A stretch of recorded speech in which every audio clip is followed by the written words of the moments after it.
तो क्या हालचाल बच्चों, सब बढ़िया। बेटा मैं हूँ आपकी निशा मैम, बायोलॉजी फैकल्टी, एंड आज हम लोग करने वाले हैं microbes in human welfare one shot में। ये एक ऐसा चैप्टर है क्लास 12 का जो कि बेटा इजीली बच्चों को याद हो जाता है और इसमें अच्छे खासे मार्क्स स्कोर किए जा सकते हैं और इसकी वेटेज भी अच्छी है। ठीक है, तो बिना देरी किए बेटा इस चैप्टर को शुरू करते हैं। इस चैप्टर को पढ़ने से पहले तुम्हें ये पता होना चाहिए कि कितने पार्ट्स हैं और उन पार्ट्स में क्या क्या है। इससे क्लैरिटी ज्यादा बढ़ती है एंड चीजें आप लोगों को ज्यादा याद होती हैं।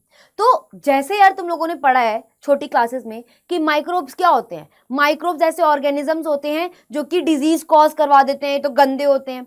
बेटा जैसे सारे इंसान गंदे नहीं होते, क्या सारे माइक्रोब्स गंदे हो सकते हैं? नहीं, सारे माइक्रोब्स भी गंदे नहीं होते। ऐसे माइक्रोब्स जो आपको डिजीज कॉज करवा दे यार, उनका नाम अलग ही दे दिया, पैथोजन कह दिया, जो तुमने ह्यूमन हेल्थ एंड डिजीज में पढ़ा था। माइक्रोब्स लेकिन यूजफुल भी होते हैं।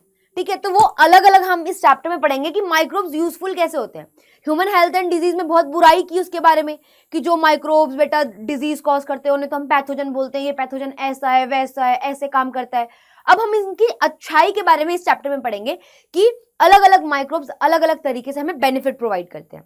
ठीक है, अब सबसे पहले तुम लोगों को ये पता होना चाहिए चैप्टर कितने पार्ट्स में डिवाइड है। माइक्रोब्स की भलाई हमारे घरों में कैसे होती है, हाउस होल्ड प्रोडक्ट्स।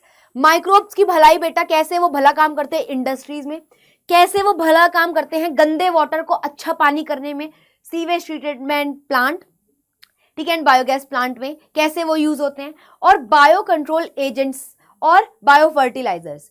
ये भी ऐसे ऐसी चीजें बेटा जो कहीं ना कहीं आप लोगों को हेल्प करती है इनडायरेक्टली और डायरेक्टली। वो चीजें मैं आप लोगों को आगे बताऊंगी ये भी चैप्टर में।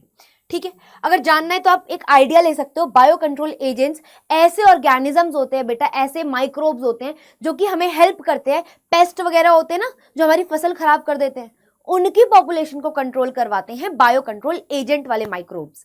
ठीक है, वहीं पे बायो फर्टिलाइजर्स ऐसे ऑर्गेनिजम्स होते हैं जो कि आपकी सॉइल की क्वालिटी को एनहांस करते हैं। सॉइल की जो न्यूट्रिएंट कैपेसिटी होती है ना उसको इंक्रीज करते हैं, सॉइल की क्वालिटी को बढ़ाते हैं, जिसकी वजह से प्लांट की जो ग्रोथ एंड डेवलपमेंट है वो अच्छी हो। ठीक है, तो इतने सारे जो माइक्रोब्स है बेटा वो अलग अलग चीजों में हमें हेल्प कर रहे हैं, मतलब माइक्रोब्स भी अच्छे होते हैं। ठीक है, अब मैं आप लोगों को ये बताना चाहती हूँ बेटा, जो माइक्रोब्स है तुमने पढ़ा है कितने टाइप्स के होते हैं। बैक्टीरिया होता है मैम, प्रोटोजोआ होता है मैम, फंगस होता है मैम, और कौन होता है बेटा, वायरस होता है।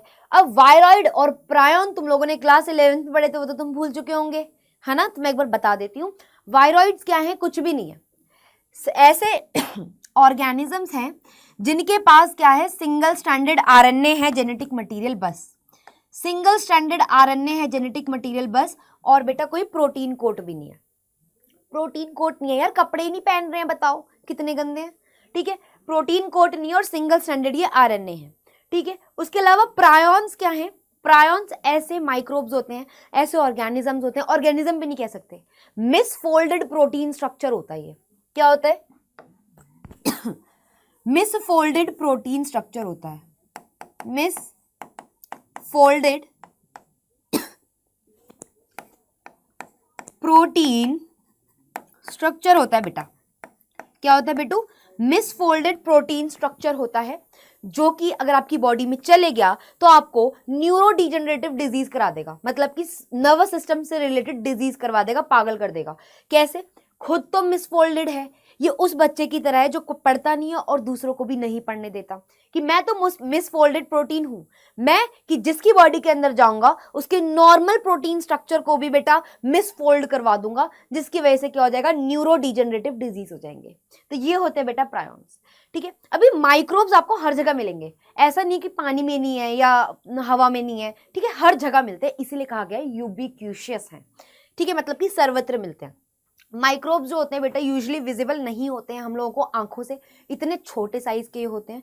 तो ये बहुत सारे ग्रुप में जब ग्रो करते हैं उन्हें कॉलोनी बोलते हैं, और वो कॉलोनी जो है उसमें मिलियन ट्रिलियन बिलियन इतने ज्यादा बैक्टीरियाज होते हैं या ऑर्गेनिज्म या माइक्रोब होते हैं जो कि हमें एज अ कॉलोनी के रूप में देखने को मिलता है अंडर माइक्रोस्कोप इजीली। तो वो कॉलोनी एक बैक्टीरिया नहीं होती, वो ग्रुप ऑफ बैक्टीरिया होती है। ठीक है, देखो एक बार रिवाइज करो, मैं पानी पी लेती हूँ जरा सा।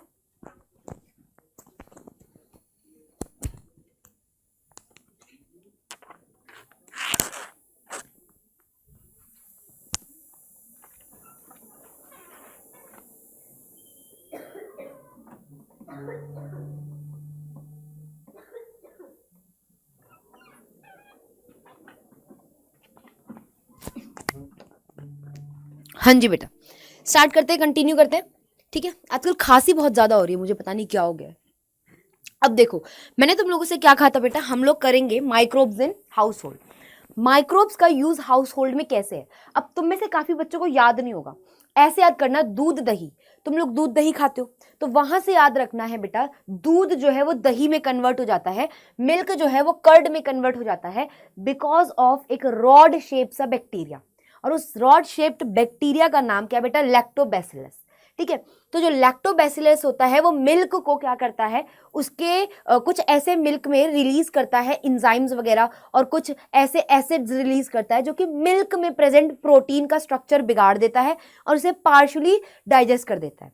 तो क्या होता है, ये लैक्टोबैसिलस कुछ ऐसे एसिड वगैरह बेटा मेनली सिक्रीट करता है जो कोएगुलेट कर देता है, जो कोएगुलेट कर देगा और पार्शियली डाइजेस्ट कर देगा मिल्क के प्रोटीन को, जिसकी वजह से बेटा दही बन जाती है, कर्ड बन जाता है। तो देखो कितना अच्छा काम कर रहा है। अब तुम कहोगे मैम कर्ड अच्छा क्यों है हमारी बॉडी के लिए, देखो बेटा कर्ड इसीलिए अच्छा है हमारी बॉडी के लिए बिकॉज इसमें ज्यादा अमाउंट ऑफ वो होता है, विटामिन B12 होता है, जिसको तुम लोग साइनोकोबैलामाइन भी बोलते हो, है ना, पढ़ा होगा तुमने केमिस्ट्री में।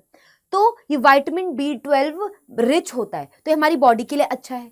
दूसरा क्या है बेटा, दूसरा क्या है कि ये हमारे स्टमक में गंदे बैक्टीरियाज को मारता है, तो अल्टीमेटली हमारी बॉडी की इम्यूनिटी बढ़ा रहा है यार, है ना, हमारी बॉडी की रक्षा कर रहा है। तो इस वजह से देखो घर में हाउस होल्ड में यूज हो गया ना एक बढ़िया वाला अच्छा वाला बैक्टीरिया बेटा, तो ये है वो लैक्टोबैसिलस जो दूध दही वाले में यूज होता है। अब सुबह लोग क्या खाते हैं, ब्रेड एंड बटर खाते हैं ब्रेड एंड बटर, तो ब्रेड एंड बटर की बात कर लेते हैं, आ जाओ। होता क्या है भाई कुछ तो लोग डोसा इडली भी खाते हैं, डोसा इडली सांबर चटनी, चटनी काफी आजकल ट्रेंड चल रहा था तुम लोगों का, है ना, तो ऐसे भी याद कर सकते हो। पहले तुम लोगों ने दूध दही की बात कर ली, अब डोसा इडली सांबर चटनी, चटनी की बात कर लेते हैं। मेनली बेटा जो मेनली बताओ, मेरे तो टंग में भी वही आ रहा है, जो डोसा एंड इडली होती है, ठीक है, उसका जो बैटर होता है ना जो बनाते हैं उससे पहले, उसमें क्या होता है बेटा, हम लोग फंगस यूज करते हैं। क्या यूज करते हैं, फंगस यूज करते हैं, यीस्ट यूज करते हैं, है ना। उसका नाम क्या है उस सीड कह रही हूँ, उस यीस्ट का, दैट इज सैक्रोमाइसीस सेरिविसियाई। यीस्ट का साइंटिफिक नेम क्या है बेटा, सैक्रोमाइसीस सेरिविसियाई। ठीक है, यीस्ट यूज करते हैं, या फिर हम लोग फंगस जो यीस्ट है वो भी यूज करते हैं, बैक्टीरिया भी यूज कर सकते हैं फॉर फर्मेंटेशन। बट तुम्हें पता होना चाहिए कि फर्मेंटेशन होता क्या है बेटा। फर्मेंटेशन एक ऐसा प्रोसेस होता है जिसमें कि जो बैक्टीरिया होता है ना, वो शुगर को तोड़ता है बेटा, ब्रेक डाउन करता है किस में, अल्कोहल में प्लस CO2 में। तो जब जो भी चाहे वो फर्मेंटेशन का प्रोसेस बैक्टीरिया करवा रहा हो या यीस्ट करा रहा हो, वो क्या रिलीज करेगा, वो जो शुगर है उस डो में प्रेजेंट है उसको तोड़ेगा बेटा, और उसको तब तक तोड़ेगा जब तक उससे alcohol that is C2H5OH ethanol and बेटा क्या ना निकल जाए, CO2 ना निकल जाए, तब तक वो उसे तोड़ता है। इस प्रोसेस को हम लोग फर्मेंटेशन कहते हैं, जो कि बैक्टीरिया और यीस्ट जैसा फंगस दोनों कर सकते हैं। तो डोसा इडली डो में जो चीज यूज होती है ठीक है, उसमें क्या होता है बेटा, शुगर को तोड़ा जाता है by the help of micro organism जैसे कि यीस्ट एंड बैक्टीरिया। ठीक है, और उसमें क्या होता है मेनली बैक्टीरिया, और वो क्या करते हैं बेटा, अल्कोहल स्मॉल अमाउंट में रिलीज किया एंड CO2।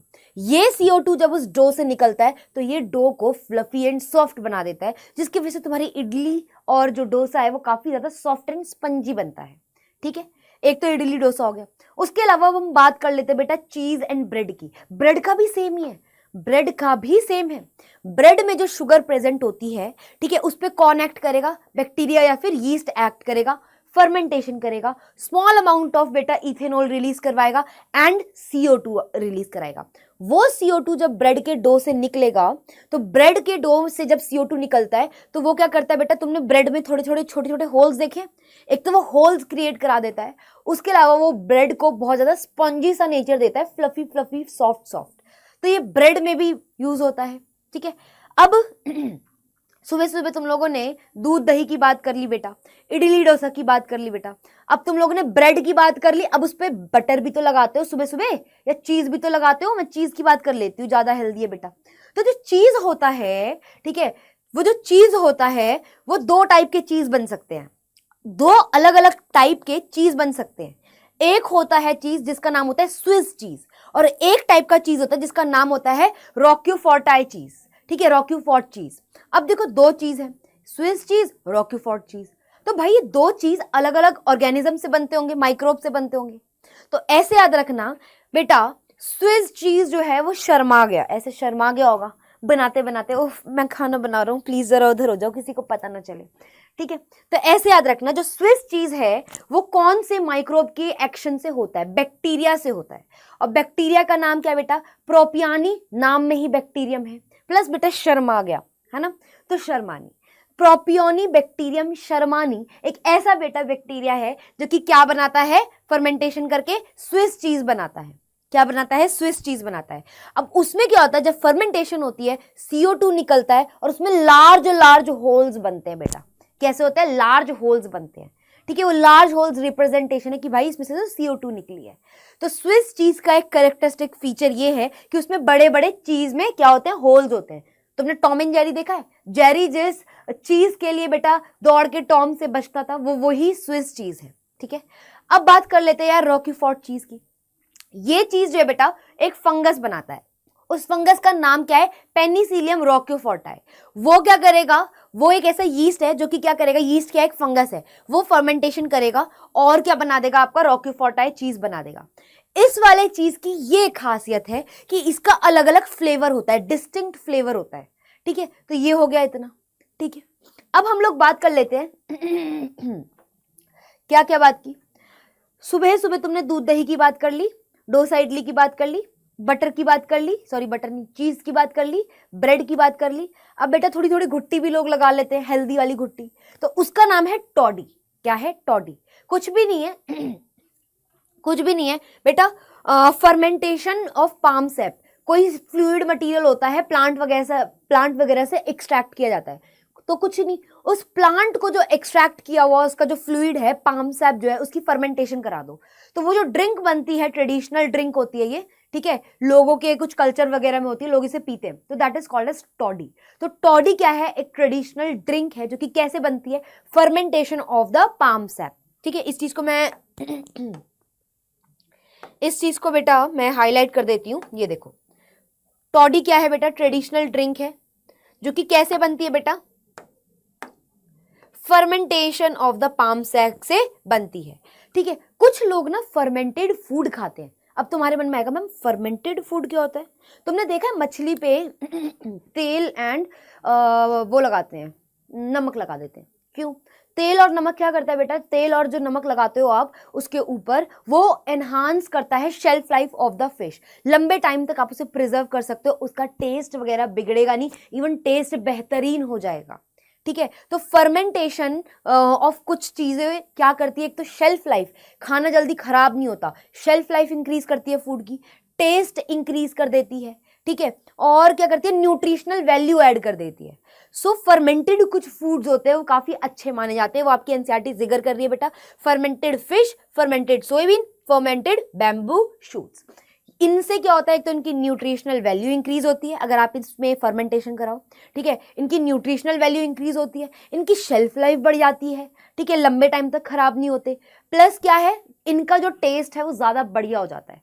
कहते हैं ना कुछ चीजें ऐसी होती है जो विद टाइम जो है उसका टेस्ट बढ़ता है, तो इन चीजों को अगर आप फर्मेंटेशन करते हो तो इनकी 3 चीजों में हेल्प होती है। एक तो खाने की शेल्फ लाइफ बढ़ जाएगी, जल्दी खराब नहीं होगा, न्यूट्रिशनल वैल्यू बढ़ जाएगी, ठीक है, और टेस्टी होता है फूड ज्यादा, ठीक है।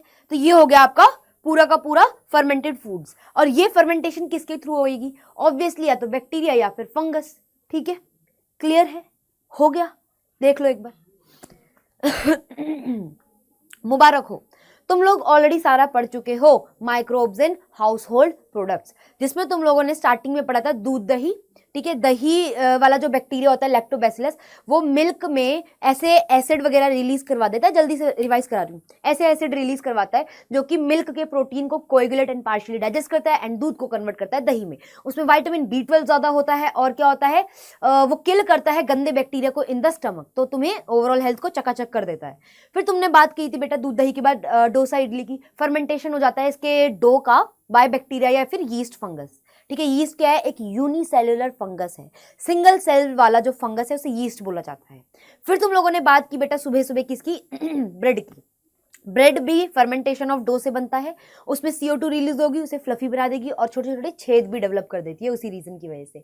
फिर मैंने तुम लोगों को बताया सुबह सुबह थोड़ी थोड़ी घुट्टी लोग चढ़ा लेते बेटा, ट्रेडिशनल ड्रिंक है उन लोगों के वहाँ पे, टॉडी कहा जाता है, फर्मेंटेशन ऑफ द प्लांट, वो पाम सैप, ठीक है, फ्लूइड होता है प्लांट का, उसे फर्मेंटेशन कर दी, उससे टॉडी बन गई बेटा, ठीक है। उसके अलावा एक चीज बोली, कुछ लोग फर्मेंटेड फूड खाते हैं जैसे कि fish, soybean, bamboo shoots, because इसकी न्यूट्रिशनल वैल्यू अच्छी है और ये बॉडी की हेल्थ के लिए अच्छा होता है, ठीक है। फिर एक चीज रह गई चीज। चीज दो टाइप के पड़े भाई, एक होते हैं तुम्हारे स्विस चीज, जिसमें जो कि किससे बनते हैं बेटा, एक शर्माने वाले बैक्टीरिया से, नाम है प्रोपियोनी शर्मानी, प्रोपियोनी बैक्टीरियम शर्मानी, ठीक है। और रॉकी फोर्ट जो चीज है इसमें बड़े बड़े होल्स होते हैं स्विस चीज में। रॉकी फोर्ट चीज अलग अलग फ्लेवर का होता है, डिस्टिंक्ट फ्लेवर होता है इसमें। कौन बनाता है, एक फंगस बनाता है, क्या है उस फंगस का नाम, पेनिसिलियम, वो है रॉकी फोर्टाई, ठीक है। रॉकी फोर्ट है तो उसके पीछे जो स्पीशीज है रॉकी फोर्टाई हो जाएगा, ठीक है। पेनिसिलियम रॉकी फोर्टाई वो फंगस है बेटा जो कि फर्मेंटेशन करके ये बनवाता है रॉकी फोर्ट चीज। और फर्मेंटेशन क्या है, कुछ भी नहीं है, जो भी चीज में शुगर का ब्रेकडाउन हो रहा हो और उससे इथेनॉल प्लस CO2 रिलीज हो रहा हो, that is known as fermentation. खत्म। अब आ जाओ जल्दी से, हम लोग पढ़ेंगे। अच्छा ये देखो मैं तुम्हारे लिए फोटो लाई हूं मैं। कौन है बेटा, इसमें बड़े बड़े छेद दिख रहे हैं, अरे तुम्हें इसमें बड़े बड़े छेद दिख रहे हैं, इसका मतलब क्या है बेटा, ये क्या है बताओ मेरे को, आइडेंटिफाई करो। स्विस चीज है बेटा, स्विस चीज है, मेरे बच्चे बता सकते हैं आप, स्विस चीज है ये बेटा। कौन बनाता है स्विस चीज, एक बैक्टीरिया बनाता है मैम, कभी नहीं भूलना बेटा, कभी नहीं भूलना। हो सकता है ये पूछ ले कि इसका माइक्रोब क्या है, बैक्टीरिया है, फंगस है, प्रोटोजोआ है, भाई बैक्टीरिया है। क्या है बैक्टीरिया का नाम, लिख लो, आ जाओ। प्रोपियोनी बैक्टीरियम शर्मानी, प्रोपियोनी बैक्टीरियम शर्मानी, क्या है, शर्मानी, ठीक है। और इसका फीचर क्या है बेटा, इसमें होल्स देखने को मिलते हैं आपको, होल्स देखने को मिलते हैं आपको, ठीक है, हो गया। अब देखो ये दिख रहा है, इसमें होल्स नहीं है, ये कौन है बेटा, रॉकी फोर्ट चीज है आपका, कौन है ये, रॉकी फोर्ट चीज। बेटा ये चीज बनता कैसे है, कौन बनवाता है इसे, इसे एक फंगस बनवाता है बेटा, याद रखना, ये मत भूलना, फंगस बनवाता है जिसका नाम है पेनिसिलियम रॉक्यू फोर्टाई, पेनिसिलियम रॉक्यू फोर्टाई, ठीक है। और इसका फीचर क्या है, एक इंपॉर्टेंट, ये कैसा है बेटा, डिस्टिंक्ट फ्लेवर इसमें देखने को मिलते हैं आपको। क्या मिलते हैं बेटा, डिस्टिंक्ट फ्लेवर देखने को मिलते हैं। तो इनके बेटा माइक्रोब मत भूलना, ये चीज बैक्टीरिया बनाता है और ये कौन बनाता है, फंगस बनाता है, रॉकी फोर्ट चीज जो है, ठीक है, फंगस बनाता है। कौन से प्रोसेस की हेल्प से, फर्मेंटेशन की हेल्प से। फर्मेंटेशन क्या होता है, कुछ भी नहीं होता मैम, शुगर जो है उसका ब्रेकडाउन कर दिया जाता है ताकि उससे इथेनॉल निकले, प्लस क्या निकल जाए भाई, CO2 निकल जाए, that is called as fermentation. इस प्रोसेस को हम लोग क्या बोल देते हैं बेटा, इसे हम लोग बोल देते हैं फर्मेंटेशन, ठीक है। अब हम लोग जल्दी से देखेंगे माइक्रोब्स का क्या यूज होता है भाई इंडस्ट्री में, क्या यूज होता है इंडस्ट्री में। देखो बेटा इतना लोग दारू पीता है, कहाँ से आ रहा है, बेवरेज वगैरह जो है, ठीक है। तो बेवरेजेस जो है फर्मेंटेड बेवरेजेस होती हैं। अब दारू पियोगे तो दवा भी चाहिए, एंटीबायोटिक्स, और दवा क्या है बेटा, केमिकल्स हैं, इंजाइम्स हैं, है ना, ये सब चीजें बायो एक्टिव एजेंट्स हैं। तो आप ऐसे याद कर लो, पहले दारू पी, दैट इज दारू बनाने में कौन यूज हो रहा है, आप लोगों के माइक्रोब्स यूज हो रहे हैं, ठीक है, इंडस्ट्री में। तो जो ये फर्मेंटेड बेवरेजेस हैं, ये जो फर्मेंटेड बेवरेजेस है बेटा, दारू किससे बन रही है, ये देखो, दारू पी के ऐसे याद कर सकते हो कि इंडस्ट्रियल प्रोडक्ट्स में किस किस के एग्जांपल आप लोगों को याद रखने, कौन कौन से माइक्रोब हेल्प करते हैं। देखो पहले दारू, फर्मेंटेड बेवरेजेस बनाने में आपके माइक्रोब्स हेल्प करते हैं। दारू पी के आपको दवा चाहिए, एंटीबायोटिक्स चाहिए, कौन बना रहा है, माइक्रो ऑर्गेनिजम्स बनवा रहे हैं। फिर आपको दवाई में क्या है, दवाई में है chemicals, enzyme and bioactive agents, ठीक है। इनके बारे में पढ़ना है, आधा चैप्टर खत्म हो जाएगा। देख लो एक बार, देख लो, देख लिया बेटू, आ जाओ। अब देखो फर्मेंटेड बेवरेजेस ये कैसे बनाते हैं, फर्मेंटेड बेवरेजेस, है ना। ये क्या करते हैं बेटा, फर्मेंटेड बेवरेजेस बनाने के लिए ये क्या करते हैं, जैसे इन्होंने कोई शुगर ले लिया, जैसे माल्टोज ले लिया, माल्टोज या फिर माल्टेड मटेरियल ले लिया, ठीक है, कोई माल्टेड मटेरियल ले लिया, जैसे कि ग्रेप्स वगैरह सड़े, ठीक है, फ्रूट्स वगैरह ले लिए, ठीक है, वो सब ले लिया। अब उस माल्टेड मटेरियल पे ये क्या करते हैं, माल्टेड मटेरियल पे क्या करते हैं बेटा, ये एक फंगस छोड़ते हैं जिसका क्या है, वो यीस्ट है। यीस्ट का साइंटिफिक नेम क्या होता है बेटा, सेकेरोमाइसीस सेरीविसिएई, सेरीविसिएई साइंटिफिक नेम है, तो आप लोग अंडरलाइन कर लो, ठीक है। तो ये जो यीस्ट होता है, ये जो यीस्ट होता है बेटा, ये जो यीस्ट होता है सैक्रोमाइसिस सेरीविसिएई, ये क्या करते हैं, जो पुराने फ्रूट्स वगैरह होते हैं, सड़े गले फ्रूट्स होते हैं ना, उससे वाइन बनती है, तुम लोगों ने पढ़ा होगा कैसे बनती है भाई, वो उन माल्टेड मटेरियल को क्या करते हैं, यीस्ट के पास छोड़ देते हैं। यीस्ट है क्या, माल्टेड मटेरियल, शुगर है बेटा, उसमें शुगर को क्या करेगा, कन्वर्ट करेगा, फर्मेंटेशन करेगा, परफॉर्म क्या करेगा, फर्मेंटेशन करेगा, फर्मेंटेशन करेगा, क्या करेगा, फर्मेंट TATION फर्मेंटेशन करेगा, परफॉर्म्स फर्मेंटेशन। एंड वो करेगा क्या, जैसे ही इसमें प्रेजेंट जो भी शुगर होएगी उसको तोड़ेगा और उससे क्या रिलीज होगा, C2H5OH बेटा, एल्कोहल इथेनॉल रिलीज होएगी, ठीक है, plus CO2 in smaller amount, इसे हटा दो, ठीक है, रिलीज हो गई है। और जो चीज चाहिए, CO2 नहीं चाहिए उसे रिलीज करवा दिया, जो चीज चाहिए इथेनॉल, इसे इकट्ठा कर लिया, इसे एक्सट्रैक्ट कर लिया, और यही इथेनॉल जो है क्या है, फर्मेंटेड बेवरेज। क्या है बेवरेज, मतलब क्या है, दारू वगैरह, ठीक है, कैसे बन रही है, फर्मेंटेशन के प्रोसेस से। तो एल्कोहल फॉर्मेशन जो है वो फर्मेंटेशन प्रोसेस के थ्रू होती है, बाय क्या, यीस्ट। क्या नाम है उसका साइंटिफिक, सैक्रोमाइसिस सेरीविसिएई। सो इसीलिए क्या कहा गया है, फर्मेंटेड बेवरेजेस कहा गया है।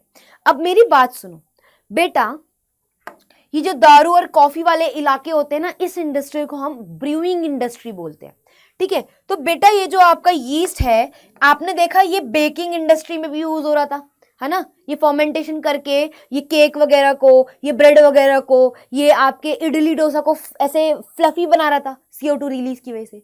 तो ये बेकिंग इंडस्ट्री में यूज होता है, इसीलिए इसे बेकर्स यीस्ट बोल देते हैं। ये अल्कोहल फॉर्मेशन में, फर्मेंटेड बेवरेजेस बनाने में यूज होता है, इसीलिए हम इसे ब्रूअर्स यीस्ट भी बोल देते हैं भाई, ब्रूअर्स यीस्ट, क्योंकि इस इंडस्ट्री को ब्रूइंग इंडस्ट्री बोलते हैं ना, कॉफी टी एंड बेवरेजेस वाली इंडस्ट्री को ब्रूइंग इंडस्ट्री बोलते हैं। तो उसमें भाई आप लोगों का ये कैसे बन रहा है, कैसे बन रहा है आप लोगों का ये बेवरेज, कैसे बन रहा है, फर्मेंटेशन के थ्रू। कौन करवा रहा है, यीस्ट करा रहा है, तो इसीलिए इसे ब्रूअर्स यीस्ट भी बोलता है। तो अगर आपको कोई पूछ ले यीस्ट क्या है, पहले तो इसका साइंटिफिक नेम क्या है, सैक्रोमाइसिस सेरीविसिएई, ठीक है। इसको क्या क्या नाम से जाना जाता है, जैसे तुम्हारा नाम बेटा, किसी का नाम अनीता होगा, उसे अंकी, अंकु, अन्नू, पता नहीं क्या क्या बुलाते होंगे। ऐसे ही यीस्ट का साइंटिफिक नेम क्या है, सैक्रोमाइसिस सेरीविसिएई। बेटा इसके वो जो छोटू मोटू से नेम होते हैं ना, उसे हम लोग बोलते हैं बेकर्स यीस्ट या फिर ब्रूअर्स यीस्ट। Clear, done. अब सुन लो, यहां पे अल्कोहल बन गया। अब सोचो इथेनॉल बन रहा है, उसमें भी क्या बन रहा है बेटा, इथेनॉल बन रहा है। अब खुद सोच के देखो, अगर एक यीस्ट से इतना बन रहा है तो बहुत सारे यीस्ट से कितना अमाउंट ऑफ इथेनॉल बनेगा भाई, बहुत ज्यादा। एंड वो लोग फिर उसे फर्दर यूज कर सकते हैं अपने बेचने के लिए। तो ये क्या करते हैं, बहुत बड़े बड़े साइज के सिलेंड्रिकल वेसल होते हैं जिन्हें हम कहते हैं फर्मेंटर्स, ठीक है। उन फर्मेंटर्स में ये लार्ज अमाउंट ऑफ यीस्ट को डालते हैं along with the malted material. इतने बड़े बड़े होते हैं, इस तरीके से सिलेंड्रिकल, इस तरीके से बेटा आपके सिलेंड्रिकल वेसल्स होते हैं जिसको हम लोग फर्मेंटर्स बोलते हैं, फर्मेंटर्स बोलते हैं। इस फर्मेंटर्स में ये large amount of malted material डालते हैं अलोंग विथ यीस्ट, फर्मेंटेशन करवा के इतना अल्कोहल प्रोड्यूस करवाते हैं बेटा कि क्या हो रहा है, आपका फर्मेंटेड बेवरेज बन रहा है, ठीक है। So by fermentation with the help of yeast क्या हो रहा है, फर्मेंटेड बेवरेजेस बन रहे हैं। अब जो बेवरेज बन रही है वो दो टाइप की है, एक जिसमें थोड़ी मिलावट की गई है डिस्टिल्ड, एक जो है जिसमें मिलावट नहीं की गई अनडिस्टिल्ड। तो अब एक बात बताओ, अरे अभी गिर जाती मैं, कोई नहीं। एक क्या होती है बेटा जिसमें मिलावट की गई है, ठीक है, जिसे कहते हैं डिस्टिल्ड। एक है जिसमें कोई मिलावट नहीं की, ऐसी की ऐसी बनी, ले भाई पी, ठीक है। तो एक होती है अनडिस्टिल्ड या नॉट डिस्टिल्ड। तो उसका एग्जाम्पल है wine and beer. Wine and जो बियर होती है बेटा आप लोगों की, वो कैसी होती है, नॉट डिस्टिल्ड, या आप कह सकते हो बेटा इसे अनडिस्टिल्ड। अनडिस्टिल्ड मतलब कि जैसी बनी तुम्हें वैसी दे दी, कोई मिलावट नहीं है पानी पूनी की, थोड़ा प्योर फॉर्म में है ये, ठीक है। तो वाइन एंड बियर, अब याद कैसे करोगे, मैं ऐसे कर लेती हूँ, जो वाइन है वो थोड़ी कम मिलावट होगी ना, महंगी चीज है, बियर भी, ठीक है। वाइन एंड बियर महंगी महंगी चीज है, तो बेटा अच्छी महंगी चीजों में मिलावट नहीं होती, तो ये क्या है, नॉट डिस्टिल्ड है, अनडिस्टिल्ड है। या फिर तुम ऐसे भी कर सकते हो यार, जो बियर है, ठीक है, वो वाइन पी रहा है, बियर क्या कर रहा है, वाइन पी रहा है, चीयर्स, डियर, डियर कह रही हूँ, बोल रहे बियर, बोल रहा है हे डियर चीयर्स करके ऐसे पी रहे। तो जंगल में तो बियर को ऑब्वियसली नहीं मिलने वाला कुछ भी, क्या नहीं मिलने वाला कुछ भी, कि अरे भाई मैं इसे थोड़ा डिस्टिल्ड करके पीऊं, तो वो अनडिस्टिल्ड पी लेता है। तो बियर और वाइन दोनों महंगी है, तो इसमें मिलावट नहीं होगी, तो ये अनडिस्टिल्ड है। और बेटा डिस्टिल्ड वाली कौन सी है, विस्की, रम, और क्या होती है, एक और होती है ब्रांडी, ठीक है। विस्की, ब्रांडी और रम बेटा, विस्की, ब्रांडी और रम, ये तीनों क्या है बेटा, ये तीनों क्या है आपकी, ये आपकी डिस्टिल्ड है। कैसी है, डिस्टिल्ड है। इसमें थोड़ी बहुत क्या है, प्यूरिफिकेशन वगैरह, वाटर वगैरह ऐड है, ऐसे कर लो, ठीक है, याद हो गया। दो टाइप की बेवरेजेस हैं, एक है अनडिस्टिल्ड जैसे कि वाइन, बियर, एक है डिस्टिल्ड जैसे कि तुम्हारा ब्रांडी, विस्की, रम। क्लियर है, देख लो एक बार, देख लो बेटा। चलो आगे चले, आगे चलते बेटू, आगे चलो। अब तुमने दारू पी ली बेटा, दारू के बाद चाहिए दवा, है ना, दवा लगाएंगे ना मरहम पे, ठीक है, तो दवा। अब यार एंटीबायोटिक का मतलब क्या है, ठीक है, एंटी मतलब क्या होता है, किसी भी चीज के अगेंस्ट, ठीक है। बायोटिक मतलब क्या होता है बेटा, लाइफ। तो इसका मतलब क्या है मैम, अगेंस्ट लाइफ, लेकिन हम तो एंटीबायोटिक खाते हैं, हमें तो यार ये अच्छे से रखता है, हमारी तो तबीयत खराब ही नहीं करता। तो बच्चे इसका मतलब है अगेंस्ट, ये वर्क करता है against the life of pathogen. Pathogen की जान का दुश्मन है भाई, पैथोजन की जान का दुश्मन है, हमारी जान का दुश्मन नहीं है। एनसीईआरटी बोलती है हमारे लिए तो ये ह्यूमन बींग्स के लिए ये प्रो लाइफ है, हमारी लाइफ को बेटा बचाता है ना गंदे गंदे माइक्रो ऑर्गेनिज्म से, तो ह्यूमंस के लिए ये बोला गया है प्रो लाइफ है। क्या है बेटा, प्रो लाइफ है ये, ठीक है, क्या है, प्रो लाइफ है। ह्यूमंस के केस में, ह्यूमंस के लिए ये प्रो लाइफ है, क्योंकि हमें ये बैक्टीरियल इन्फेक्शन से एंड अदर इन्फेक्शन से बचाता है। लेकिन भाई, लेकिन ये क्या है, अगेंस्ट किसके है, किसकी लाइफ को ये तमाम कर देता है बेटा, ये against the life of pathogen है, ये वर्क करता है against the life of pathogen, ठीक है, लिख देती हूं, ये वर्क करता है क्या, against the life of pathogen, antibiotic. अब पहली एंटीबायोटिक जो डिस्कवर की थी वो किसने की थी, अलेक्जेंडर फ्लेमिंग ने की थी। किसने की थी बेटा, अलेक्जेंडर फ्लेमिंग ने की थी फर्स्ट टाइम ये डिस्कवर। ये फर्स्ट एंटीबायोटिक थी, कौन सी थी, पेनिसिलिन थी। पहली बात, कौन सी फर्स्ट एंटीबायोटिक थी बेटा, पेनिसिलिन थी, ठीक है। किसने डिस्कवर की थी, किसने डिस्कवर की थी, अलेक्जेंडर फ्लेमिंग ने की थी।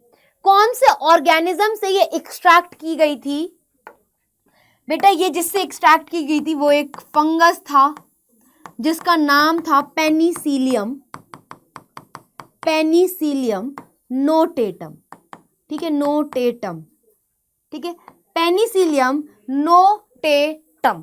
पेनिसिलियम नोटेटम नाम के फंगस से पहली एंटीबायोटिक जो है एक्सट्रैक्ट की गई थी, जिसका नाम पड़ा पेनिसिलिन।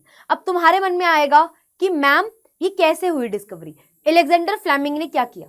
एक बार वो क्या कर रहा था बेटा, वो एक बैक्टीरिया पे काम कर रहा था, ठीक है, वो एक बैक्टीरिया पे काम कर रहा था जिसका नाम है स्टेफेलोकोकाई। किस पे काम कर रहा था, ये भी लिख लो, स्टेफाइलोकोकाई, ठीक है, स्टेफाइलोकोकाई नाम के बैक्टीरिया पे वो काम कर रहा था। ये उसने कहाँ ग्रो कर रखे थे बेटा, ये उसने ग्रो कर रखे थे इस तरीके से, एक पेड्री डिश होती है कांच की,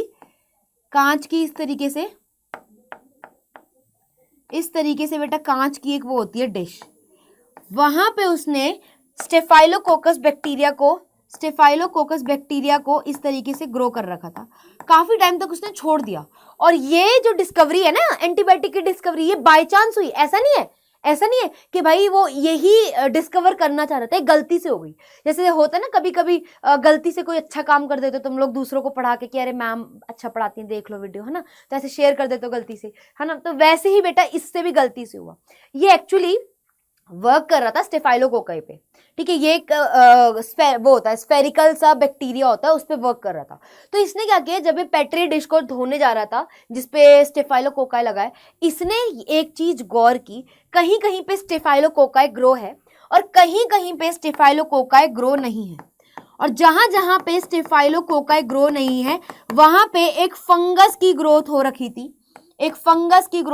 थी, बेटा, जिसका नाम था पेनिसिलियम नोटेटम। एंड ये पेनिसिलियम नोटेटम एक केमिकल रिलीज कर रहा था जिसका नाम था बेटा penicillin.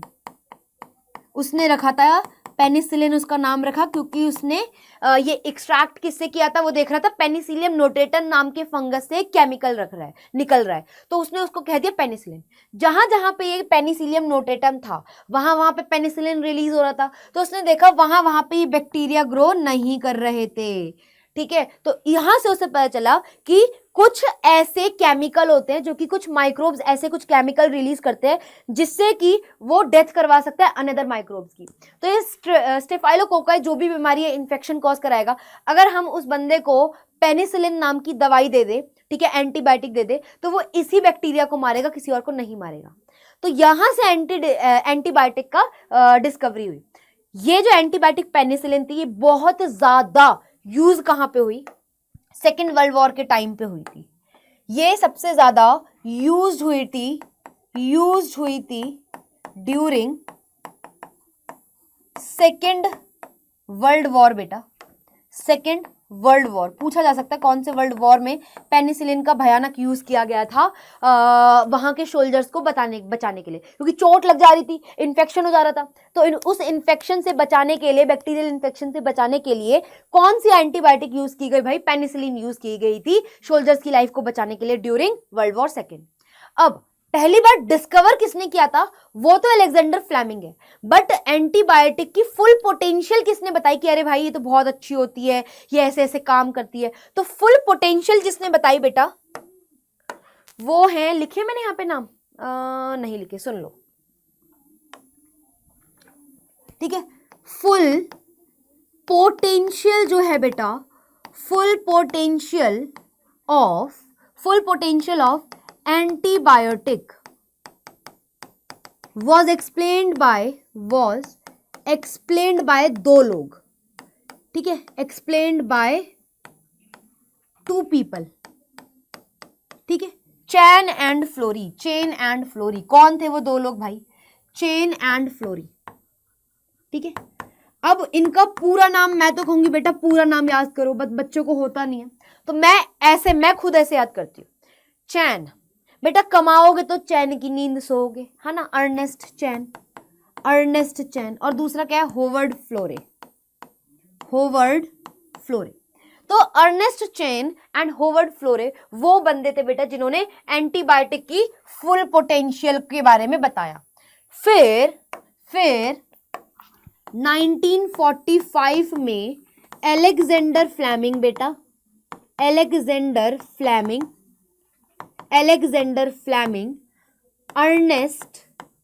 Ernest Chain and Howard Florey क्या दिया गया बेटा इनको, नोबेल प्राइज दिया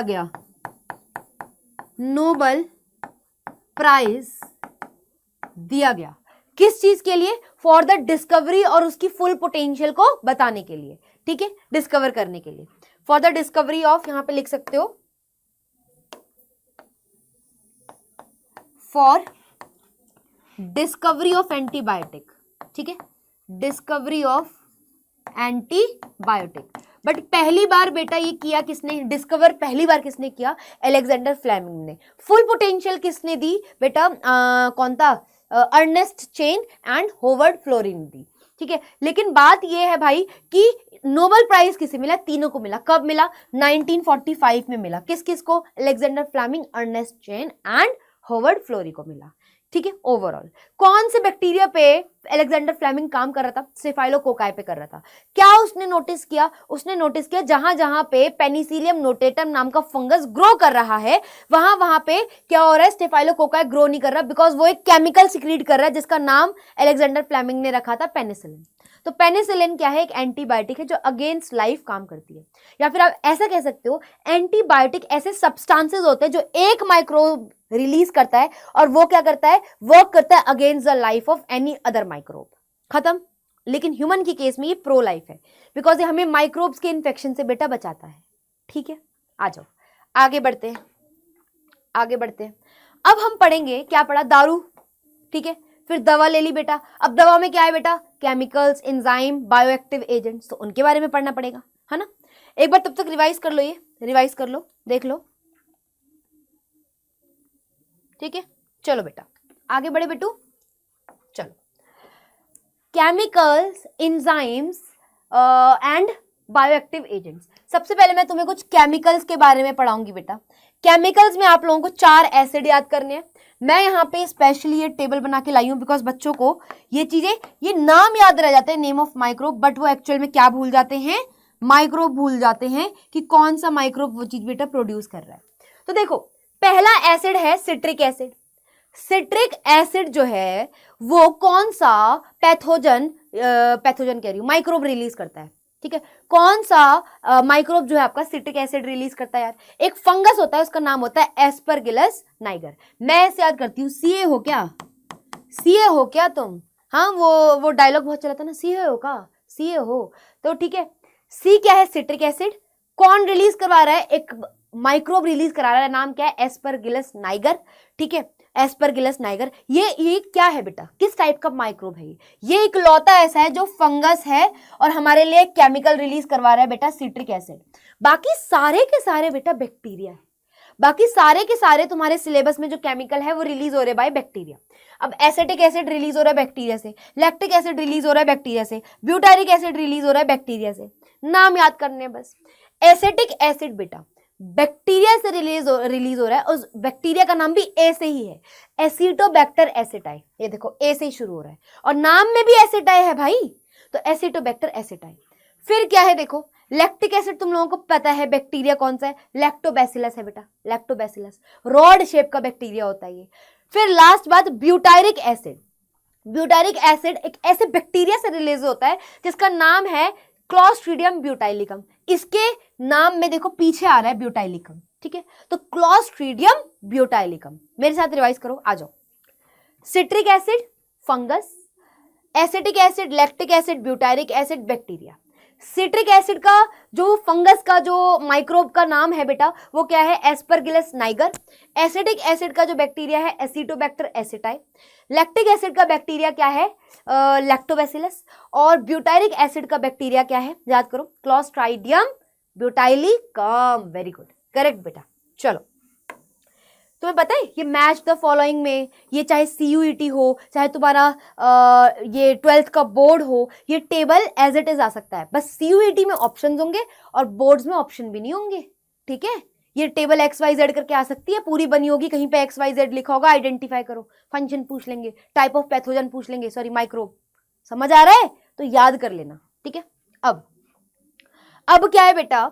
chemicals, enzymes and bioactive molecules. ठीक है, chemicals, enzymes and bioactive molecules में अब हम लोग केमिकल्स पढ़ चुके हैं, अब हम लोग एंजाइम पढ़ेंगे। एंजाइम की खासियत ये है बेटा, जिसके पीछे एज आ जाए, जिसके पीछे एज आ जाए उससे पता चल जाता है वो क्या है? एंजाइम है। क्या है बेटा? एंजाइम है। ठीक है, जिसके पीछे एज है वो क्या है? एंजाइम है। अब देखो, लाइपेस एक ऐसा एंजाइम है जो कि हमें कहाँ मिलता है? डिटर्जेंट्स में। पेक्टिनेजेस ऐसे एंजाइम है जो हमें फ्रूट जूस में मिलते हैं। उसके अलावा प्रोटीएजेस ऐसे एंजाइम है जो हमें पैक्ड फ्रूट जूस में मिलते हैं दोनों। अब तुम कहोगे मैम काम क्या है? तुम्हें क्या लगता है डिटर्जेंट में ऐसा क्या है जो तुम्हारे जो दाग लग जाता है ना, ये बर्गर पिज्जा ऑयली चीजों के, वो कैसे साफ हो जाता है बेटा? लाइपेज क्या करता है, जो डिटर्जेंट में प्रेजेंट है, जो खाने में दाग वगैरह तुम्हारे लग गए हैं, वो लिपिड्स जो है ना, लिपिड्स उसका ब्रेक डाउन करता है और उन दाग को धुलवा देता है। ठीक है, तो जो लाइपेज होता है बेटा वो लिपिड्स का ब्रेक डाउन करता है, और डिटर्जेंट में हम लोग जब धोते हैं वो लिपिड्स वगैरह अगर प्रेजेंट होगा वो इजीली टूट जाएगा और हमारे कपड़े साफ हो जाएंगे। ठीक है, कहते हैं ना कपड़े ज्यादा गंदे हैं, चिकनाहट लग रही है, ये तो बहुत गंदा हो गया, तो एक्चुअल में डिटर्जेंट्स में लाइपेज एक चीज होती है जो कि लिपिड्स का ब्रेक डाउन करके आपके कपड़ों को साफ करती है। ठीक है, उसके अलावा पेक्टिनेजेस एंड प्रोटीएजेस, तुम लोगों को पता है फ्रूट जूस या जो पैक्ड फ्रूट जूस है, फ्रूट जूस बेटा एक्चुअली में फ्रूट क्या है, प्लांट है, प्लांट है। तुमने पढ़ा था बेटा प्लांट की सेल वॉल वगैरह में पेक्टिन का थोड़ा बहुत अमाउंट भी होता है किसी किसी सेल में, तो पेक्टिन को भी तोड़ना है प्लस प्रोटीन को भी तोड़ना है हमें। ठीक है, तो प्रोटीन और पेक्टिन को तोड़ना है, क्यों? बिकॉज सेल्स जो है ना, ये थोड़े बहुत जो ये प्रोटीन्स एंड पेक्टिन वाला मटेरियल होता है जूस का, जो लोग तुम लोगों ने नोटिस नहीं किया होगा, कभी कभी क्या होता है जो जूस वगैरह होते हैं ना उसमें क्लॉट्स हो जाते हैं, क्लॉट इन द सेंस खून वाला क्लॉट नहीं, चीजें आपस में से कोएगुलेट कर जाती है, ऐसे इकट्ठी हो जाती है बॉटम में, फिर हम उसे हिलाते हैं। तो एक्चुअल में क्या होता है उसमें, क्या ये पैक्ड जूसेस में ऐसा नहीं होता? ऐसा क्यों नहीं होता? क्योंकि वो लोग उसमें पेक्टिनेजेस एंड प्रोटीएसेस डाल देते हैं, तो वो जो पेक्टिन और जो प्रोटीन वगैरह वाला जो भी कंटेंट उसमें फ्रूट जूस में प्रेजेंट होता है वो एक साथ इकट्ठा होकर नीचे नहीं बैठता। ठीक है, तो होता क्या है, ये पेक्टिनेजेस एंड प्रोटीएसेस क्या करते हैं, पेक्टिन और प्रोटीन इनकी डाइजेशन कर देते हैं, ताकि जो ये पैक्ड फ्रूट जूस है उसमें मटेरियल एक जगह नीचे इकट्ठा ना हो जाए, वो पूरा जो है होमोजेनस सा मिक्सचर रहे, पूरा का पूरा ऐसा लगे कि एक जैसा सही है। सो फ्रूट पैक्ड जूसेस में बेटा आपके पेक्टिनेजेस एंड प्रोटीएसेस यूज होते हैं। ठीक है, आगे आ जाओ, पढ़ लिया तुमने chemicals, enzymes and bioactive molecules. अब बायोएक्टिव मॉलिक्यूल्स क्या है बेटा? ये कुछ ऐसे मॉलिक्यूल्स हैं जो हमें अलग अलग माइक्रोब से निकलवाते हैं और हमारे मेडिकल यूज के लिए हम लोग यूज करते हैं। कैसे मेडिकल यूज में? देखो, स्ट्रेप्टोकोकस एक ऑर्गेनिज्म है, क्या है? बैक्टीरिया है, पहले तुम्हें ये पता होना चाहिए। स्ट्रेप्टोकोकस एक बैक्टीरिया होता है, देखो जिसमें कोकस, बैसिलस, क्लोरे, ठीक है, विब्रियो ऐसी टर्म्स आ जाए, वो बैक्टीरिया है। ठीक है, तो बेटा स्ट्रेप्टोकोकस क्या है? कैसा बैक्टीरिया है जिससे हम एक एंजाइम निकलवाते हैं, उसका नाम भी उसी पे पड़ा हुआ है, स्ट्रेप्टोकाइनेज। ये स्ट्रेप्टोकाइनेज एक क्लॉट बस्टर है। क्या है? क्लॉट बस्टर है, लिख देती हूं। क्या करता है बेटा ये स्ट्रेप्टोकाइनेज क्लॉट बस्टर है बेटा, क्लॉट को बस्ट करवाता है, क्लॉट बस्टर है। ठीक है, जिन लोगों को बॉडी में बहुत ज्यादा क्लॉट्स वगैरह बनते हैं ना ब्लड में, उनको स्ट्रेप्टोकाइनेज दिया जाता है। हार्ट पेशेंट्स वगैरह को जिनकी ब्लड में बहुत जल्दी जल्दी क्लॉटिंग होती है, फंस जाता है, हार्ट रिलेटेड डिसऑर्डर होता है, तो उनको क्या दिया जाता है? स्ट्रेप्टोकाइनेज दिया जाता है। बिकॉज ये क्या करता है, ब्लड में प्रेजेंट या ब्लड वेसल में प्रेजेंट क्लॉट्स को डिसॉल्व कर देता है, ताकि ब्लड कहीं रुके ना, हार्ट से रिलेटेड इश्यूज ना आए। ठीक है, तो क्लॉट बस्टर दिया जाता है उन लोगों को, दैट इज स्ट्रेप्टोकाइनेज दिया जाता है। फिर आता है बेटा आपका ट्राइकोडर्मा पॉलीस्पोरम। ये क्या है आपका? ये ट्राइकोडर्मा पॉलीस्पोरम एक फंगस होता है जो कि क्या रिलीज करता है बेटा? Bioactive agent, that is cyclosporin A. ठीक है, साइक्लोस्पोरिन ए। उसके अलावा तुम्हारा जो फंगस है, ठीक है, एक है मोनास्कस पुरपुरियस, मेरा favourite, I don't know why, ठीक है, बट ये क्या मेरा फेवरेट है, मोनास्कस पुरपुरियस। ये जो सब्सटेंस रिलीज करता है स्टैटिन, सुनो, ये जो स्टैटिन रिलीज करता है बेटा, ये स्टैटिन जो है ये लोअर करता है आपके कोलेस्ट्रॉल लेवल को। ये क्या करता है? Lowers the cholesterol level, lowers the cholesterol level. कुछ हो के मन में आ रहा होगा मैम कैसे, है ना, बताओ कैसे? तो बेटा ये हमारी बॉडी में जाकर के उन एंजाइम्स को इनहिबिट करता है, उनकी ग्रोथ को इनहिबिट करता है, या उनकी फॉर्मेशन को, उन एंजाइम की फॉर्मेशन को रोकता है जो कि कोलेस्ट्रॉल सिंथेसिस में हेल्प करते हैं। ठीक है, तो ये उनके एंजाइम को बनने ही नहीं देता।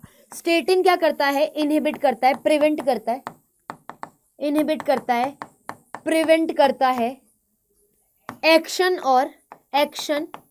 ऑफ एंजाइम्स रिस्पॉन्सिबल फॉर, जो कि रिस्पॉन्सिबल होते हैं फॉर कोलेस्ट्रॉल सिंथेसिस। जो कोलेस्ट्रॉल बना रहा है उस एंजाइम को बेटा ये क्या कर देते हैं? इनहिबिट करते, ग्रो ही नहीं होने देते। ठीक है, तो ये क्या करते हैं, इनहिबिट करते हैं, प्रिवेंट करते हैं एक्शन ऑफ उन एंजाइम्स की जो कि रिस्पॉन्सिबल होते हैं कोलेस्ट्रॉल सिंथेसिस के लिए। तो हमारी बॉडी में जो एंजाइम कोलेस्ट्रॉल बना रहा है वो इनहिबिट हो जाता है या प्रिवेंट करवा देता है, उसकी ग्रोथ या उसकी फॉर्मेशन इनहिबिट हो जाती है, रुक जाती है। कैसे? स्टेटिन से। तो हमारा जिनका कोलेस्ट्रॉल हाई होता है बहुत ज्यादा, उनको स्टेटिन दिए जाते हैं, जो कि कहां से निकलवाया जाता है, Monascus purpureus, that is a fungus. ठीक है, देखो इसमें कितने सारे यू है ना, यू यू यू यू, देखो फंगस में भी है, तो ऐसे भी याद कर सकते हो। ठीक है, अब बात कर लेते हैं साइक्लोस्पोरिन ए की। बेटा साइक्लोस्पोरिन ए क्या करता है? साइक्लोस्पोरिन ए क्या करता है? ये एक्ट करता है एज अ इम्यूनोसप्रेसेंट। ये एक इम्यूनोसप्रेसेंट है, ये इम्यूनिटी को सप्रेस करता है। बट किसके केस में? जिनकी केस में बॉडी में ऑर्गन ट्रांसप्लांटेशन हुआ है, जिनकी बॉडी में ऑर्गन ट्रांसप्लांटेशन हुआ है, किसी और का ऑर्गन डलवाया है बेटा बॉडी में, उनकी बॉडी तो यार ग्राफ्ट रिजेक्शन करेगी। पिछले चैप्टर में पढ़ाया था, ग्राफ्ट रिजेक्शन किसकी वजह से होता है? सेल मीडिएटेड इम्यूनिटी की वजह से होता है। तो भाई वो चीज को हमें सप्रेस करना है ना, इम्यूनिटी को सप्रेस करवाना है, ताकि क्या हो, ऐसा ना हो कि भाई जो ऑर्गन डलवाया है, ठीक है, हमारे खुद के बॉडी की सेल्स उस नए वाले ऑर्गन सेल को एडजस्ट भी ना होने दे और उस ऑर्गन को मार दे या किल कर दे, रिजेक्ट कर दे। तो उस चीज को प्रिवेंट करवाने के लिए, कुछ टाइम को बॉडी को अडेप्ट करवाने के लिए उस ऑर्गन को साइक्लोस्पोरिन ए दिया जाता है, क्योंकि ये क्या है, act as immunosuppressant. Immunosuppressant, immunosuppressant. ये कैसे एक्ट करता है बेटू? इम्यूनो सप्रेसेंट की तरह काम करता है।